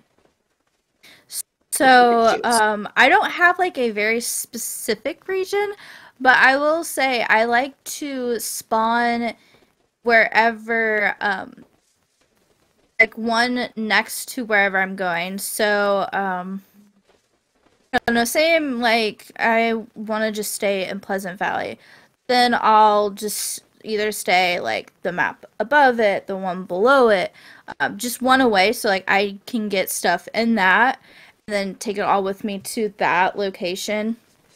That's like kind of like where I like to start. It's just one away. Okay. Yeah. All right, Wands, what is your preferred region to start in? All right, I'll let y'all guess. I'm gonna just give some details. It's a map where you can spawn in and leave on day 1 or 0 with a hammer, a hacksaw, 2 stims now, maybe 3, good clothing, and 3 boxes of matches, a pot. Blackrock? No, I know it's what it is. Shiver Valley. I just mentioned You can get a it bedroll. before. And the hammer guaranteed there. HRV. Wow. So the thing with Hush River is it's just so strong with the top tier loot. And now people are struggling to find hammers. They're spread out around the world. There's a guaranteed hammer at Hush River Signal Fire. There's a guaranteed bedroll in Sketchy's Cave. There's a guaranteed hacksaw at the snow shelter that spawns in 1 of 4 spots. And then there's some top tier clothing to find, a Mackinac. I don't know if the combat pants are still around. I'm not sure because I don't go inside anymore. But it's just so strong for Vanilla Loper that I say anyone who is intimidated by Hush River should go there on Pilgrim and spend a few days. And we'll talk more about that later when I talk about what my favorite challenge ideas are. Absolutely. All right, Avatar, what is your preferred region to start in? It really depends on the situation, but if I'm going for long term, I'm going to go with Timberwolf Mountain, just because, again, the risk to reward ratio is so good that it can get you almost everything you need to really start the run. If unless I'm doing Interloper where you don't get a bedroll, usually I'll start in Mystery Lake if that's the case. But in any other situation, I'm going to go for Timberwolf Mountain. So that's my answer. All right. Well, thank you for sharing that. And then Wendy, what is your preferred region? So I agree with Avatar that I also like Timberwolf Mountain as a starting region, and also Pleasant Valley because it's relatively safe between brackets. That is, you can easily get around, get some good stuff without feeling too worried about like instantly dying. So yeah, those 2 regions. Yeah. All right. Yeah, it's some good answers, you guys. LD, I'm curious, what is your favorite region to start in? I know what your favorite region is, but what is your favorite one to start in? Well, I've had some differences with some people on this. I personally love a DP spawn. Only because I really have a routine down that I do. It's instant matches, a possible bedroll, coal, first day, I just really do like a DP spawn, and then I head right to coastal. But I also like a muskeg spawn. As much as I say I don't like muskeg, which I don't like it as a region, but I do like to spawn there. But now lately with the loot reset, matches have not been at Spence's, so it's kind of a toss-up. But I would say, for a Loper spawn, I prefer DP. That's just the way I've always been. Desolation Point was my first comfy spawn that I could actually survive in on Interloper. Exactly. Desolation Point and the Muskeg. Some of my longest, best runs have been from DP spawns. Yeah. Not a bad place to start. Get it out of the way early. I mean, it's once you loot it, you loot and scoot is the way I see it. But you get a lot of good stuff in the beginning. I agree with Wands with HRV, but I'm still not comfortable with there, and I should really spend more time there. But recently I have in my last run, so I did learn a lot more recently about HRV. So I'm much more comfortable now with an HRV spawn. If I spawn in BlackRock, I eat immediately. I know Wendy will disagree, but BlackRock, I just eat. I'm not a fan of BlackRock, just so everybody knows. It's one of my least favorite regions. I hate Muskeg and I hate Bleak, both of them. Ugh. And I know Muskeg, a lot of people like it. I die there every single time. Every single time. To be fair to LD, BlackRock is not exactly a great place to spawn at. Like, even if you like BlackRock, there are, it's just a really hard region to get your bearings on when you have almost nothing. Yeah. It's better to show up when you have enough under your belt. And it's a matter of knowing where, like Wanz was even saying before, it's a matter of knowing where the loot is to get it right away. And my problem is I got to run into Timberwolves immediately as soon as I spawn there, and it's very disheartening that you're trying to get through that first day. I don't want to deal with freaking Timberwolves on my first day. I'm sorry. I'd rather be more prepared for it. Yeah. That's the way I see it. Yeah. Yeah. I tend to avoid Timberwolves, so I totally get that. Mm-hmm. It's just not one of my favorite parts of the game. So. Right. All right. So this next question I have kind of piggybacks off of like your starting strategy. So Rain, what is the most important thing that you want to get first when you start your run? Clothes, matches, bedroll, etc. What is your preferred thing that you would like to find? So I like to get matches, of course, because you want to stay warm. Usually, I'm on a difficulty that already gets me a bedroll, so I'm good there. I like to make sure that I have food because I've always had issues with not having food, and I like to try and find a place that I can stay for that night, that first night. I like to just find a place where I can stay and get warm, so I'm guaranteed to be warm my first night at least. Okay, so generally, staying warm and keeping fed is your preferred method. Okay, absolutely. Okay, Wanz, what is the most important thing that you like to get first?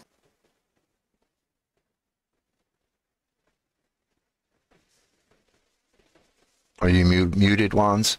Oh, Wanz, I think. Oh, I am. Yeah, I wasn't sure I'm pushed if it to was talk. So, Okay. yeah. Sorry, I was gonna say because I play an interloper and custom, no one can set alive. It's always fire. So whether it's matches or a flare, sometimes there's going to be a flare at Poacher's Camp, for example. So you just you spawn in Blackrock, you run straight to Poacher's Camp. You spawn in Mystery Lake, you run straight to Poacher's Camp. So knowing where a good chance at a flare or a good chance at matches, that's critical. And then it's bedroll after matches. All right, Avatar, what is most important for you? When I start a new run, I always check the weather first and see, okay, what's going on. If I can stay warm for at least a little bit, I'm going to check what clothing I have because I need to make sure that I have a hat and gloves. Those are the two things that I definitely need because it doesn't matter if I have anything else. If I get frostbite, that's a permanent damage to my health, and that is something I want to prevent first, is making sure I do not get frostbite. You can always warm yourself back up, you can always get more food, but you cannot get that health back if you get it in the red. Okay. That's true. Yeah, that Sure. makes sense. Mm-hmm. Yeah. All right, Wendy, how about you? What is most So- important? Of course, you have like matches, food, stuff like that. But the thing that I really would like to have, probably the first day, is a pry bar. Because that way I can loot easier, I can defend myself, I feel a lot more comfortable with a pry bar or having a round. And I really hate it encountering places you want to loot, but you need a pry bar for them. Like, the pry bar is the first thing I want to get, basically. Aside if you, of course, find matches, but Prybar is like the main thing that I use in the early game a lot. Okay. Big four for me. Right? Matches, hacksaw, bedroll, hammer. Those are the four things I want right away. Yep. Yeah, hacksaw's huge. Getting the hacksaw lets you grab venison quick from those frozen and carcasses. Saplings, get your exactly. Early maples, So, and then it goes from there. Everything starts snowballing. Matches, hacksaw, bedroll, hammer. Yeah, and they all have the same priority. Any of those four in the first day, I'm happy guy. So yeah, I think for me, one of the most important things that I like to get first is clothing. Because I specifically like to play on Voyager. If I could get a few pieces of good clothing to start off with, indoor, I'm completely warm. Then I want to be able to get matches so that I can, skirt past the wolves easier to get where I need to go, stuff like that. Bedroll is kind of lower on the list for me, just because in the beginning, I tend to like to stick to the buildings where I'm more familiar with. So that's kind of how I like to start. I really like to get the weapons early on too, especially the rifle. Everybody knows I love the rifle. yeah, you do. Yeah, and I have like to that say my boomstick. favorite. Yeah, and my favorite rifle is one of the new variants. Just because of like the weight and everything. So not going too much into it, but that's my preferred thing now. So Nice. I've not gotten a variant yet. I'm one of those unlucky people. Well, of course I don't play. I play Interloper and above. I'm not going to get one anyway, but I do have a Voyager run that I wanted to try the new loot on. I'm day 25. I still have not found a variant rifle yet. I'm like, what's Really? going on? Yeah, no, I haven't. Oh my gosh. Well, I don't know if you want to find it yourself, but if you want, I could give you some hints Maybe later I on. might take you up on that just so I can get one. I won't tell you specifically if you don't want me to. I could give you some general hints. General hints is fine. because I found all of every You found variant all of them? My God. aside from Yeah, I one. did too. I had Aside to. from one, I have not found the variant lantern. All The the variants hatch, found all out the that new LD's caches too. playing. Variants found out LD's playing, and it's like, nope, I'm out of here, and they just vanish. All right. I believe that's everyone for my questions. LD, you want to take Sure. it away? Okay. All right. So, to Rain, have you ever played a custom game or challenge, and what was it, if yes? So I off stream have played like, oh gosh, like the X amount of days and like the certain regions, so like the spawn one and then like the one next to it. Those help me out a lot, and those are like my favorite ones because then I get to see more of the map that I never did see at first. So that's the one that I play. I'm not like huge challenge person, but that one I do like. Excellent. Wanz, I'm just going to change the question just a little bit for you because I know you play tons of custom challenges. I already know the answer to that, but I'm going to ask you, what is your favorite one? Yeah, I was gonna talk about that because we've done so many random challenges and I've made up so much nonsense over the years. But my go-to and my longest one I come back to is the Escape From series. So, and that's what I was talking about earlier. When it comes to learning maps, this is how you do it. Whatever setting you're comfortable with, whether it's Pilgrim or Interloper or Custom, spawn in that map that you're struggling with and stay there for 50 days. You're not allowed to leave. You have to explore the map in its entirety to loot all the resources to survive. And it really helps you not only learn what's in that map, but like to ingrain in your mind the routes that you want to take in the future.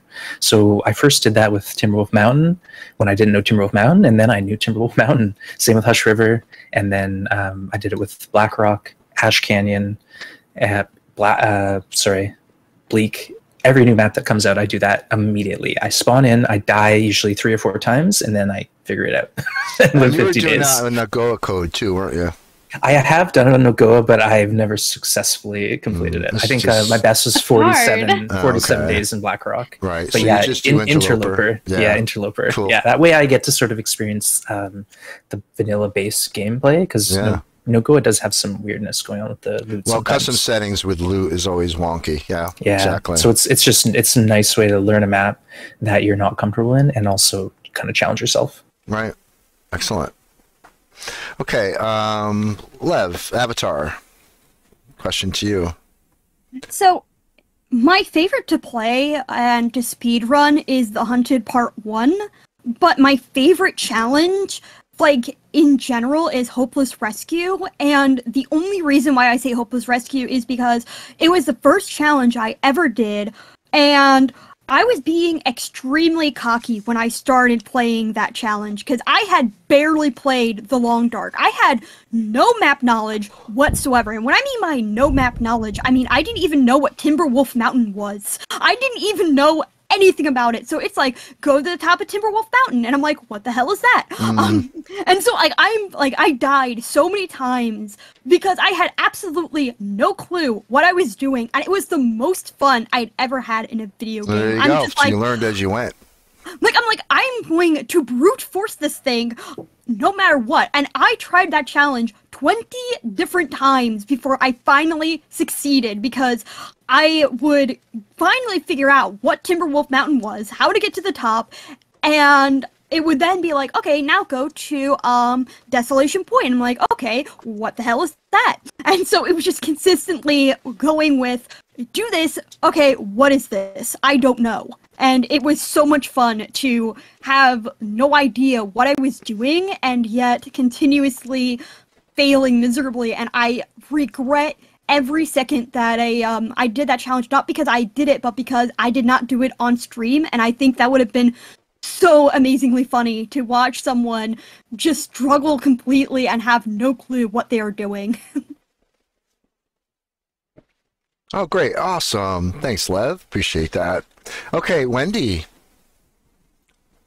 Actually, I wanted to learn more about the regions at some point. So I did the 50 days in one region thing as well, but on Stalker, which was also the first time I played Stalker. And I was like, well, let's start at the most outer corner, and I started in Desolation Point. And that has not a lot of resources, so that really taught me a lot about Desolation Point. And even after those 50 days, I still, like, had some places apparently that I missed that I figured out later that I could also go. So I really like that because it really taught me a lot. And also the same with your tourney, LD, the Desolate Solitude. I learned quite a lot of that because I've never made 50 days on Interloper, mostly because I really haven't committed yet to Interloper, like, properly. So that also, like, gave me sort of a feeling, like, how cool it is after day 50, how loot is, well, loot was, of course, a turn up higher for the tourney, but still, like, the options, you know? So, yeah, that's what I really like, and I also really enjoy, from the in-game challenges, I really do enjoy Acid at Sleep. So, yeah. Excellent. Thank you, Wendy. Thank you, Wendy. And thank you for the kind words on the Desolate Solitude. That kind of was one of my main goals of that tournament, was to get people to go out and discover Great Bear Island in full. And that was one of the requirements, right, was to have so much of the world discovered. That in order to win the tournament, I wanted to encourage people to go out and really learn the maps and have fun. And that was one of the major, not major, that was one of the biggest things that people liked about it, was the fact that they learned a lot about the maps during that tournament, and it made me feel good because that was my main goal, was accomplished. You know, that's why I was so happy to hear that. Okay, all right. So where are we at? Okay. Can you share to Rain? Can you share some of your? And by the way, we are approaching an hour and 50 minutes. I would like to kind of keep it to the 2 hours. We probably will go over a little bit over, but if we can kind of, we're almost finished with the question part anyway. So if we can just keep them a little bit more brief, because I think everybody kind of wants to do whatever. And Wanz woke up early and everything. So, all right, let me move on to the next question. Can you share some of your biggest achievements and biggest failures in the Long Dark? Biggest achievement, I this off stream, but I played Stalker for like quite a bit in Timberwolf Mountains very successfully. And some of my biggest failures was just surviving a very long time and then end up making that one simple mistake and then ruining the whole run. Gotcha. Yeah, that I think it's really funny. I think a lot of us can probably have all similar stories on this question because that's usually what this game does to us, right? It wants to kill us. The game really does. Okay, Wanz, can you share some of your biggest achievements and biggest failures, please? Wanz, you're muted again. I'm push to talk and I keep forgetting. I'm just talking to myself. Sorry, fine. biggest achievement is definitely when I was competing against Perfect Trip in the No One Gets Out Alive cartographer speed run, and I managed to map all 212 locations in 30 days. I thought that was pretty That's sweet. amazing. That's Yeah. crazy. I remember that you guys were doing that. Yeah, but PT did it in 23 days. So as amazing as 30 is, PT Yeah. smoked me on that one, as always. And my biggest failure, I'm sorry to say it, LD, was when I lost your tournament by 10 points because I misunderstood the rules. I literally could have crafted so much clothing, but someone came in my chat one day and told me that I had to take it to the base. And I picked the summit, and I didn't want to go back up there because I kept on going up to the summit. So instead of crafting like 4 pairs of rabbit gears, I just lost. So yeah, I lost by 10 points because I didn't understand. Didn't understand the rules. Yeah. Classic ones. But you did stellar. I mean, everybody did so amazing. I was so it was proud of fun. everyone, and It was was really all about the fun, you know, and the togetherness of the community. I set a record on that challenge. I got something like 220 shots in a row. Oh no, that was a different one. No, that was a different one. I'm thinking of the rock building one, the stone one. Yeah, that was tough.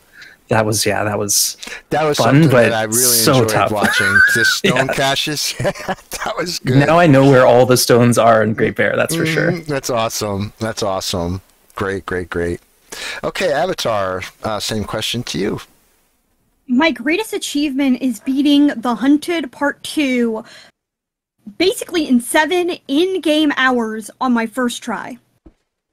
Like, I'm not even going to try to beat that again, because I'm like, that was sheer luck that I managed to beat it in 7 in-game hours. My biggest failure was I was doing a speed run of The Hunted, and I've mentioned this before, and I'm still bitter about this, okay? Like, even to this day, I was passing some wires, and just as I was standing on said wires, an aurora decided to turn on, and I died because of the wires. And I'm still bitter about that. Yeah, I've seen a lot of players die by those wires. It's such a shame. I know it's hard. Okay, Wendy, we'll move on to you. So my biggest achievement would be the first time I actually played Nagoa. As you know, as I told before, I don't play much Interloper, so I have never had more than 14 days on Interloper, I think. But then I started a Nagoa run, and it was my first time Nagoa, and I had a Blackrock spawn, and I survived for 3 days. I don't know how I did it, but I survived for 3 days, and it felt pretty badass. Nice work. Also, the fact that when I finally completed the Hunter Part 1, even though I had to retry it a bunch of times, but I was shaking, so happy that I was I had all this adrenaline pumping through my body, so that was wild. And my biggest failure, I guess, would be during the tourney. I totally got unnecessary, double, extra, triple unnecessary frostbite. I got frostbite because I was cocky, and I thought, well, no, I'm not gonna put gloves on. I think, or a hat. I had one of the two, because I can do that later. So I walked to the the farm. I wanted to get inside the farm thingy, the Paradise Meadows, I think. But I couldn't find the key. I couldn't find the key anywhere, and it was an aurora, so it was night, and I was looking for that key everywhere. So in the end, I end up going back towards the town, towards Milton town, I went inside the house, slept. I did actually get frostbite like right before I went inside the house. Then I got outside the next day. First car that I loot has freaking gloves in it. Secondly, I walked back to the farm, and the freaking key was on the body right behind the farmhouse. I did not know the body was over there. I thought it was like on that little bit of a hill that you have like behind the farm, but it wasn't there. So I could have gone easily inside, could have easily avoided the frostbite, and also because I was cocky and did not put on the oh no, I think it was that I did not craft the clothing, because I thought I would find it, so that also caused me to like get unnecessary frostbite. So that was I felt really stupid after that. But the lessons we learned, though, right, Wendy? I mean, yes, the lessons we learned. Lessons we learned. Yeah. Exactly. I mean, just the other day, I lost a challenge. I'm doing Paraloopables challenge, and I'm not supposed to build a fire. I can use the existing fireplaces, but I'm not allowed to build a fire out in the wild until I have actually found and read a fire book. Well, twice I lost that challenge because I lit a fire and forgot I wasn't supposed to. So I said, chat, looks like I lost this run again, because it's such a habit to do that when you're cold to light a fire. I lit one outside, and chat was like, oh my God, I got a Picard from summer, you know? So, all right, sweet. I'm going to let you move on to the next questions. I just got a text. I just need to go upstairs just for a quick minute. Could you take over, and I'll be right back again, guys? All right. Yep. Thank you. All right, so we're gonna move on to a couple fun little scenarios, one at least. So Rain, if you could take anyone with you on a TLD adventure, who would it be? It could be anyone on real life, someone on Twitch, a character from your favorite film or book. Anyone. Honestly, probably, because, okay, I would just take my boyfriend, Krim. I would take Krim. I love going on adventures with him and doing things with him, so anybody who actually knows me would be like, oh, that's obvious, so I would take him with me.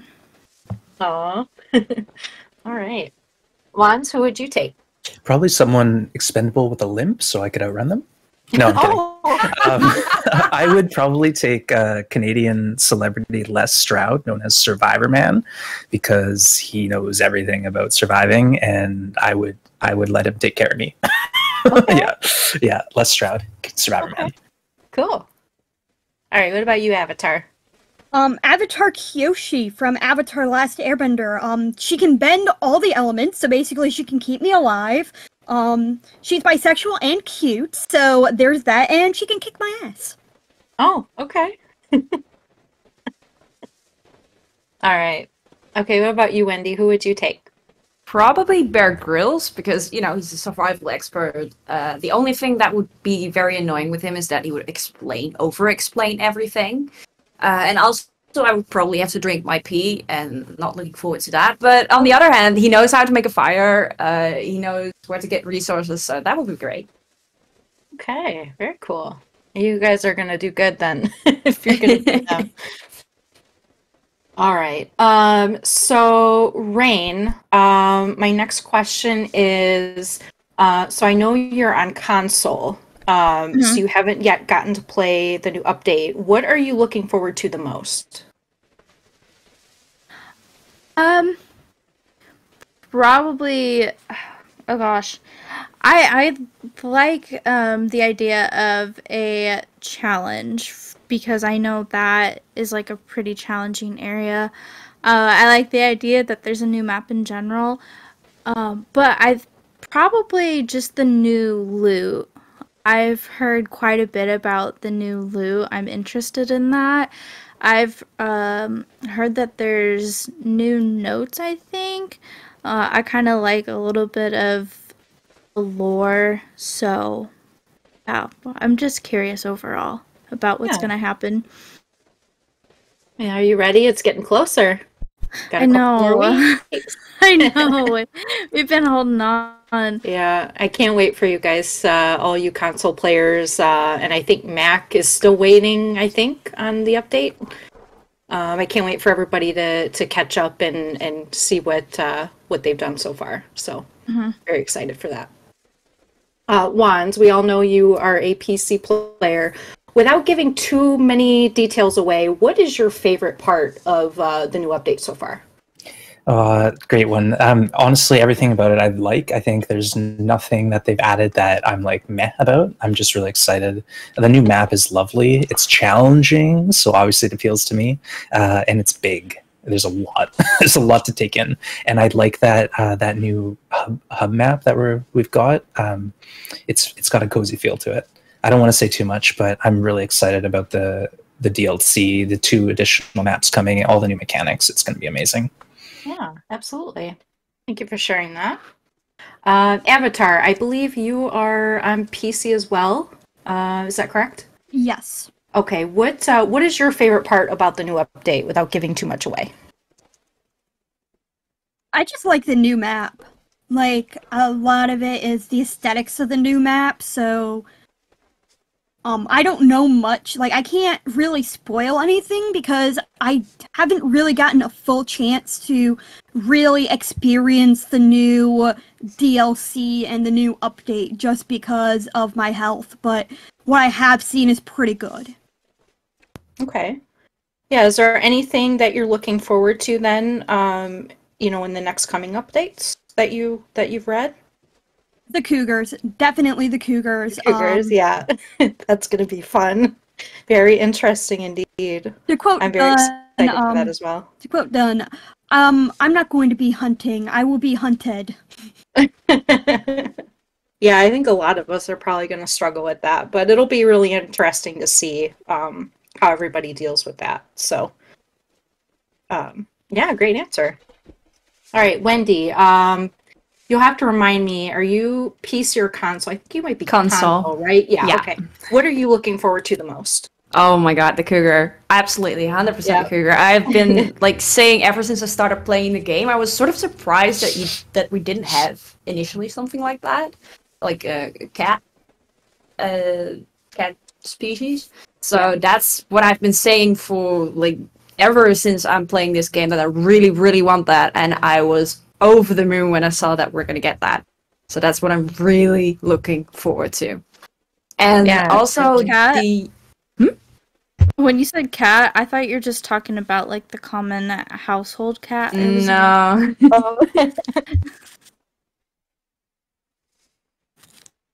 Yeah, no, but the other thing I'm looking forward to is just exploring the new maps. By now I know pretty much all the maps pretty well. So I love the opportunity to really get that new feeling again that you have at the beginning, or that you had the first time that you played Long Dark, exploring everything, feeling like, oh my god, this is pretty and this is interesting. So that's what I really look forward to as well. Yeah, absolutely.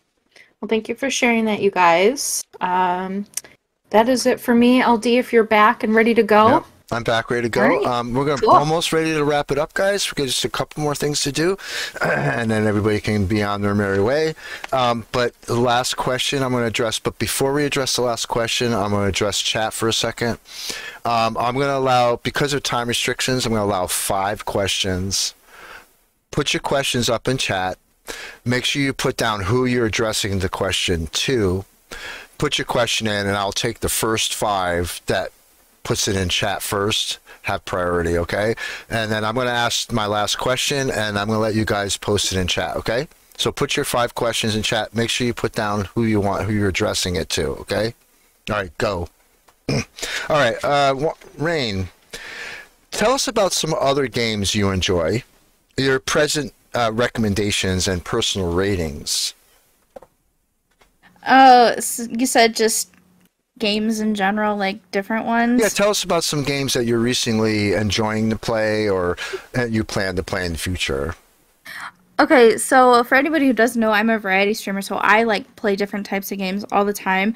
I will say the Walking Dead Telltale is 10 out of 10. I love it. It's so good. I've been playing that, the 4 different seasons have me going wild.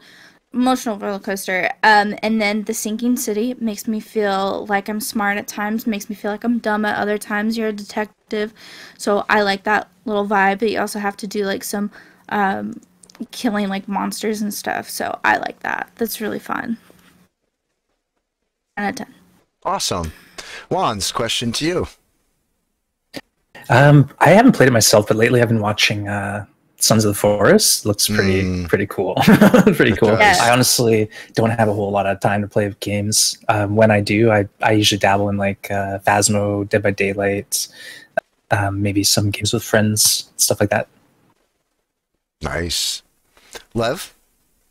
The Sims 4 right now is my top game thus far. It's just a really fun, challenging game, and there's just so many fun ways that you can like either make the game really fun and having a lighthearted story, or you can be a sadist and just make everything a living hell. Excellent.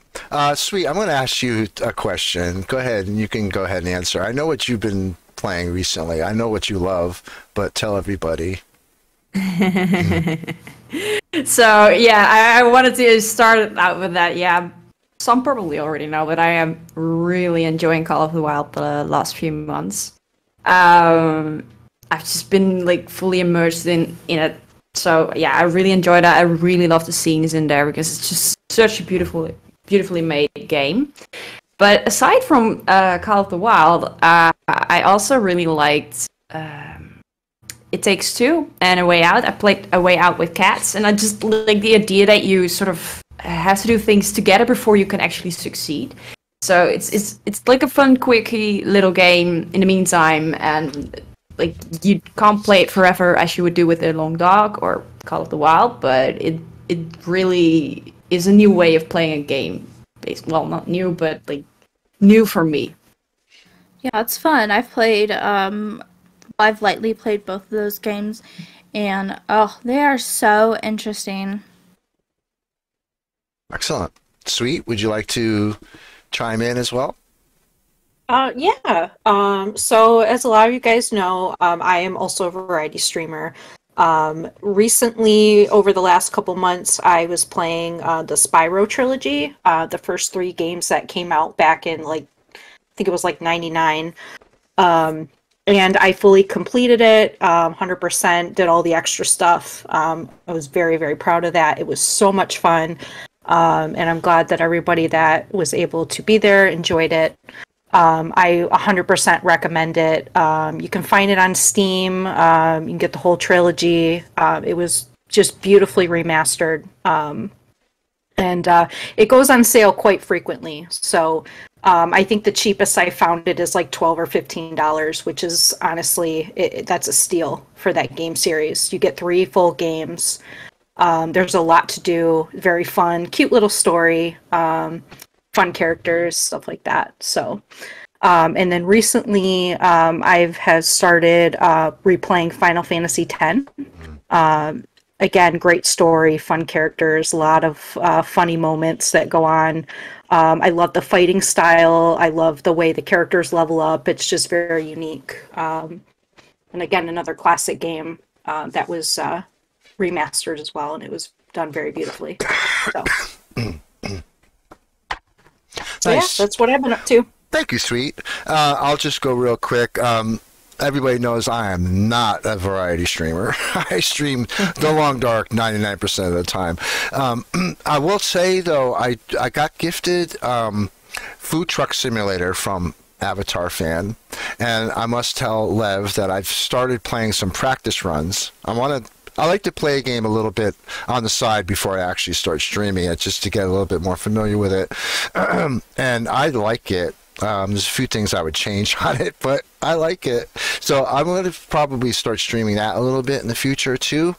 And I used to stream a lot of Call of the Wild 2 back in the day, but I haven't done that in a while. But, you know, me is The Long Dark primarily. So, Subsistence is also a game you like too. What was that, You've Lev? also played Subsistence. Oh, yeah, Subsistence, yes. If I were to recommend a game to someone, that would be the one I recommend. If you like The Long Dark, This is I would recommend Subsistence and also Star Sand. I've also been playing Star Sand. If anybody's ever heard of that one, you should try that one. It's like the desert survival, so it's the opposite of the Long Dark. But okay, all right. So what we're going to do is I asked chat to put 5 questions up in chat.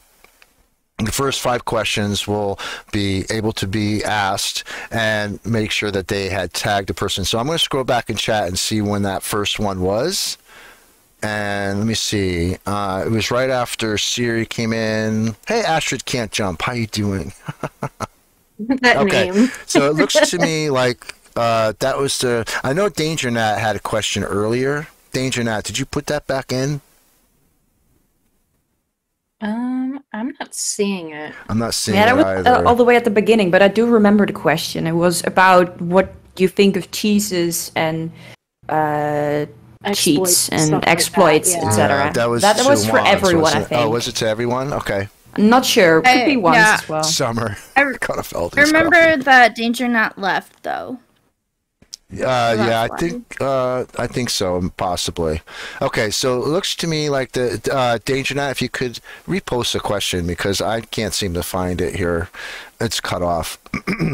Okay, so we'll start with the first one that I see, and that is from... I think it was Astrid Can't Jump. Was it? So that Yeah. was least favorite game mechanic for me? Yeah. All right, so I would have to say my least favorite game mechanic is the weather change and how it operates. I think it operates RNG through passing time, but what seems to happen is you'll put a fire down beside a carcass and go to do like an hour or 2 hour carcass harvest, and the wind change hits and your fire blows down. It's gotta be the most frustrating thing. And as a player, like it's not like you can do anything to avoid it other than pick a really good spot to put the fire in the first place. But you know, if your carcass is in the middle of nowhere, what do you do? So it's frustrating as a player because it's not like I'm gonna learn how to overcome this. It's just like you're at the whim of the game at that point. And I don't know how I would fix it, but the random weather changes while you're trying to commit to something is so frustrating, especially when you dump a coal and like 20 sticks into a fire and then boom, it's at 9 minutes. Oh, yeah. I know. It seems like the game always waits for that moment. Oh, Wands threw a coal in. Time to get the wind going. Right? It's always like that.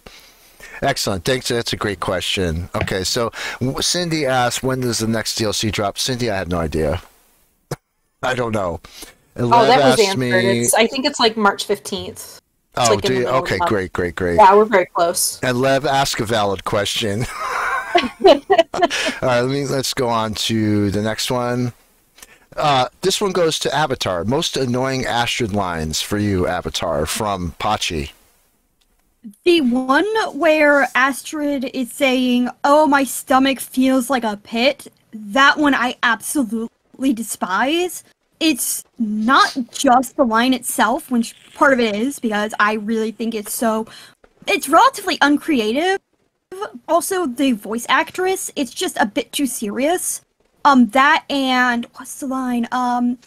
Where Astrid's like, "Oh, I feel like my stomach is eating itself." It's like, it's so tone shift from Astrid's other lines where it's like, "Oh, I'm so hungry, I could eat a horse." Oh,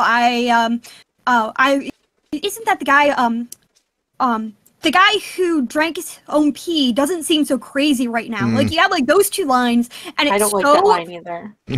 it's so, both lines are so out there and so funny that it's like, okay, it's ridiculous. It's funny from how ridiculous it is, and then you have like those two realistic lines. It's like, okay, why? Like, why the tone shift all of a sudden? Well, we all know Astrid could be snarky, so we all know that Astrid's very snarky. Especially when she's getting frustrated with the fires. Yeah, she why gets didn't really that work? sassy. Why did that work? And you know what I always say? Because you suck at lighting fires, Astrid. That's what I always say. Okay, this one's from Pam I Am, and this one's directed to Wands. This says, Wands, you're quite a senior player of the Long Dark. What keeps you going after hours and hours of the same game? Yeah, great question. That comes up a lot, honestly. And I think this game is unique in that there is so much going on. There's so much nuance and depth to it that you can't ever master it. You're always learning more. And for me personally, when I do start to get like, bored of the game, I just come up with a new challenge that's too hard for me. And then I attempt it 60 to 70 times until I figure it out. And then I've learned so much. Like, that's the thing, is I am constantly improving, and I don't feel like there's too many games out there where there's no ceiling. Like, I feel like even with 4,000, 10,000 hours, you still have room to grow as a player and learn new things. And that really appeals to me, that I can constantly get better and keep improving and be a stronger player. It's really, really exciting. And two, it's a game where you can take a break from it and come back and just, hit the ground running. You don't really have to, oh, where was I? Oh, I'll just start a new spawn. Who cares? Boom. Easy. Well, unless you have a goldfish memory like me, who can't remember what yesterday. True. I always say, where did I leave off and when I start my runs? Okay, so then, I'm sorry, go ahead. I was gonna say I have a bad habit of playing around in TLD, and then literally 20 minutes later, I'll be like, okay, what was I doing? I'll have no idea what I was doing. I'll walk like 15 paces away from what I was going for. I'm like, wait, I was going back to the campfire, and then I'll have to walk all the way back there. I'm like, that was unnecessary. That was completely unnecessary, and it's because my memory is that of basically a rock. So yeah. Okay, so the next question goes to me. It's from Feder Twitch, who asks to LD, what would you like to add or change to the game? Okay, I've always said this before.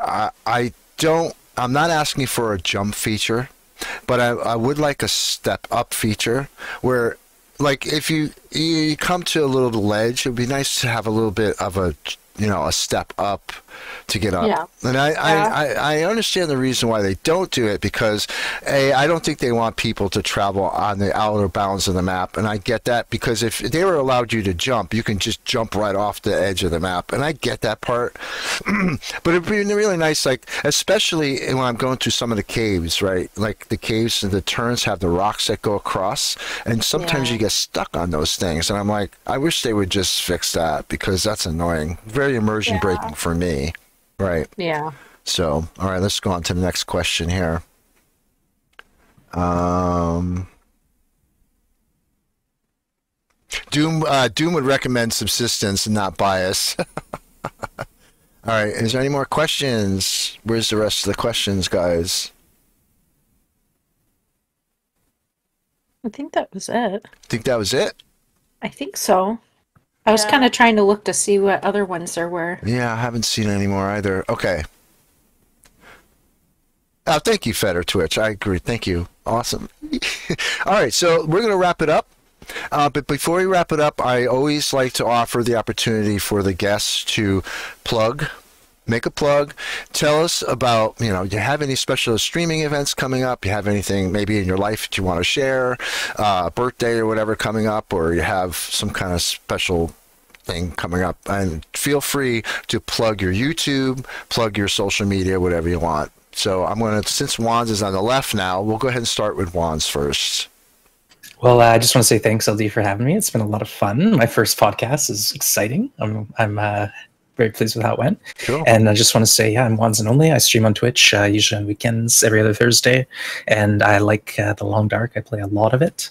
And I like silly, insane challenges that are near unbeatable. So if you enjoy that, come have a look. And I will say that you can meet a ton of great people if you come hang out in a TLD stream. It doesn't have to be mine. So if you're on the fence, which I doubt if you're here, don't hesitate following any TLD content creators, because you'll find great content and you'll find familiar, lovely people in the chat. So enjoy.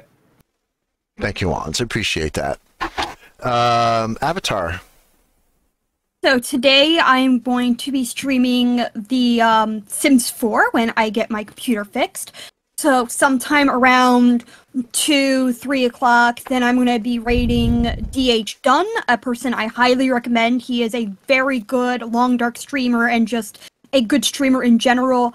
on my YouTube channel known as Avatar Fan 10,000, I'm going to be releasing a video sometime in the next 2 months, within the 2 months, where it's going to be just little tiny details like the calendar that I mentioned, where it's just the weird things that you probably wouldn't think of when playing The Long Dark, and those tiny details.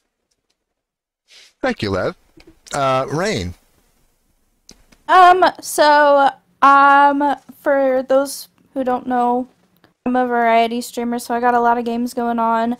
I plan on streaming today at some point. I'm not really too sure when, but I do know that I am going to be streaming on my birthday, which is the 18th, and I am really excited about that. So if you want to join me on my birthday, you gotta keep an eye out. Thank you, Rain. I appreciate that. Sweet, you're next in line. I'll let you go ahead. Sweet. I don't have anything that's really coming up for me specifically, but I did want to shout someone out. It is my good friend Lilianthus. She is a newer streamer. She kind of does a little bit of variety, but she's been doing a lot of The Long Dark lately. As of recently, she hasn't been on due to some technical difficulties, but I know she is working on getting a new setup here real soon. So if you guys want somebody new to watch, she's a really sweet person. She plays Wintermute, and then she's kind of dabbling in some of the survival mode. So if you guys want to check her out, give her a follow, go hang out when she gets back to streaming. I think she'd really appreciate it. Nice. And then I know that LD, we kind of wanted to just kind of congratulate Wanz again for making partner. I'm sure everybody knows that already, but Thank you. I think that's absolutely amazing. I remember when you first talked about trying for it, I knew that you would get it. And so we're just so proud of you. And again, congratulations. Oh, thank you. That's so sweet. I have to agree. And Wanz, you like those last couple of months must have been very heart-wrenching because you worked so hard to keep that thing going, and finally, like, you know, it was funny because Summer had mentioned to me, oh, you know, I feel so bad for Wanz. He's working so hard. He's so close, but just has not gotten that mail yet. And when she actually came in to my whisper and said, hey, guess what? Wanz got it. So I was very happy to see that. I know it's very hard work. And you deserve it. You definitely it was exciting. It. It was. Thank you again to the community for supporting me and giving me the views to get me there. It's not easy, so give everyone a pat on your own back because I didn't do it alone. That's for sure. And thank you to all the other streamers who plugged my channel, rated me, kept the people in their seats. It's been a group effort, so thank you again, everyone. Yeah, you're very welcome. Wendy, you're up. So I actually have a little bit more sad news. I will be starting my job very soon in a week and a half, and that means I won't be streaming as much anymore, but I also won't be around much in chats. So if you guys are missing me in chats or in streams, everything is all right. I just can't watch it. Good luck with the new job. Yeah, good luck, absolutely. Wendy. Congrats Good on luck. the new Yeah, job, you will be though. missed, and we appreciate any kind of time you can stop in, even if it's for a minute. Yeah. We're always happy to see you, and absolutely. And good luck Thanks, with everything. guys. Thank you.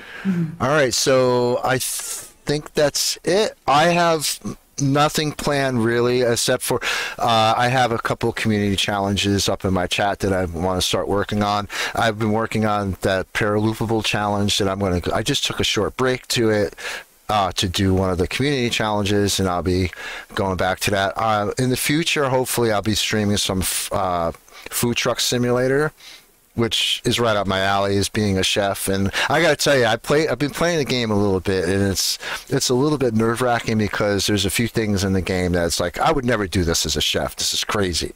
Why are you making me do this game, you know? But so that's pretty much all I have planned. So my final message more is cooking streams. I'm sorry?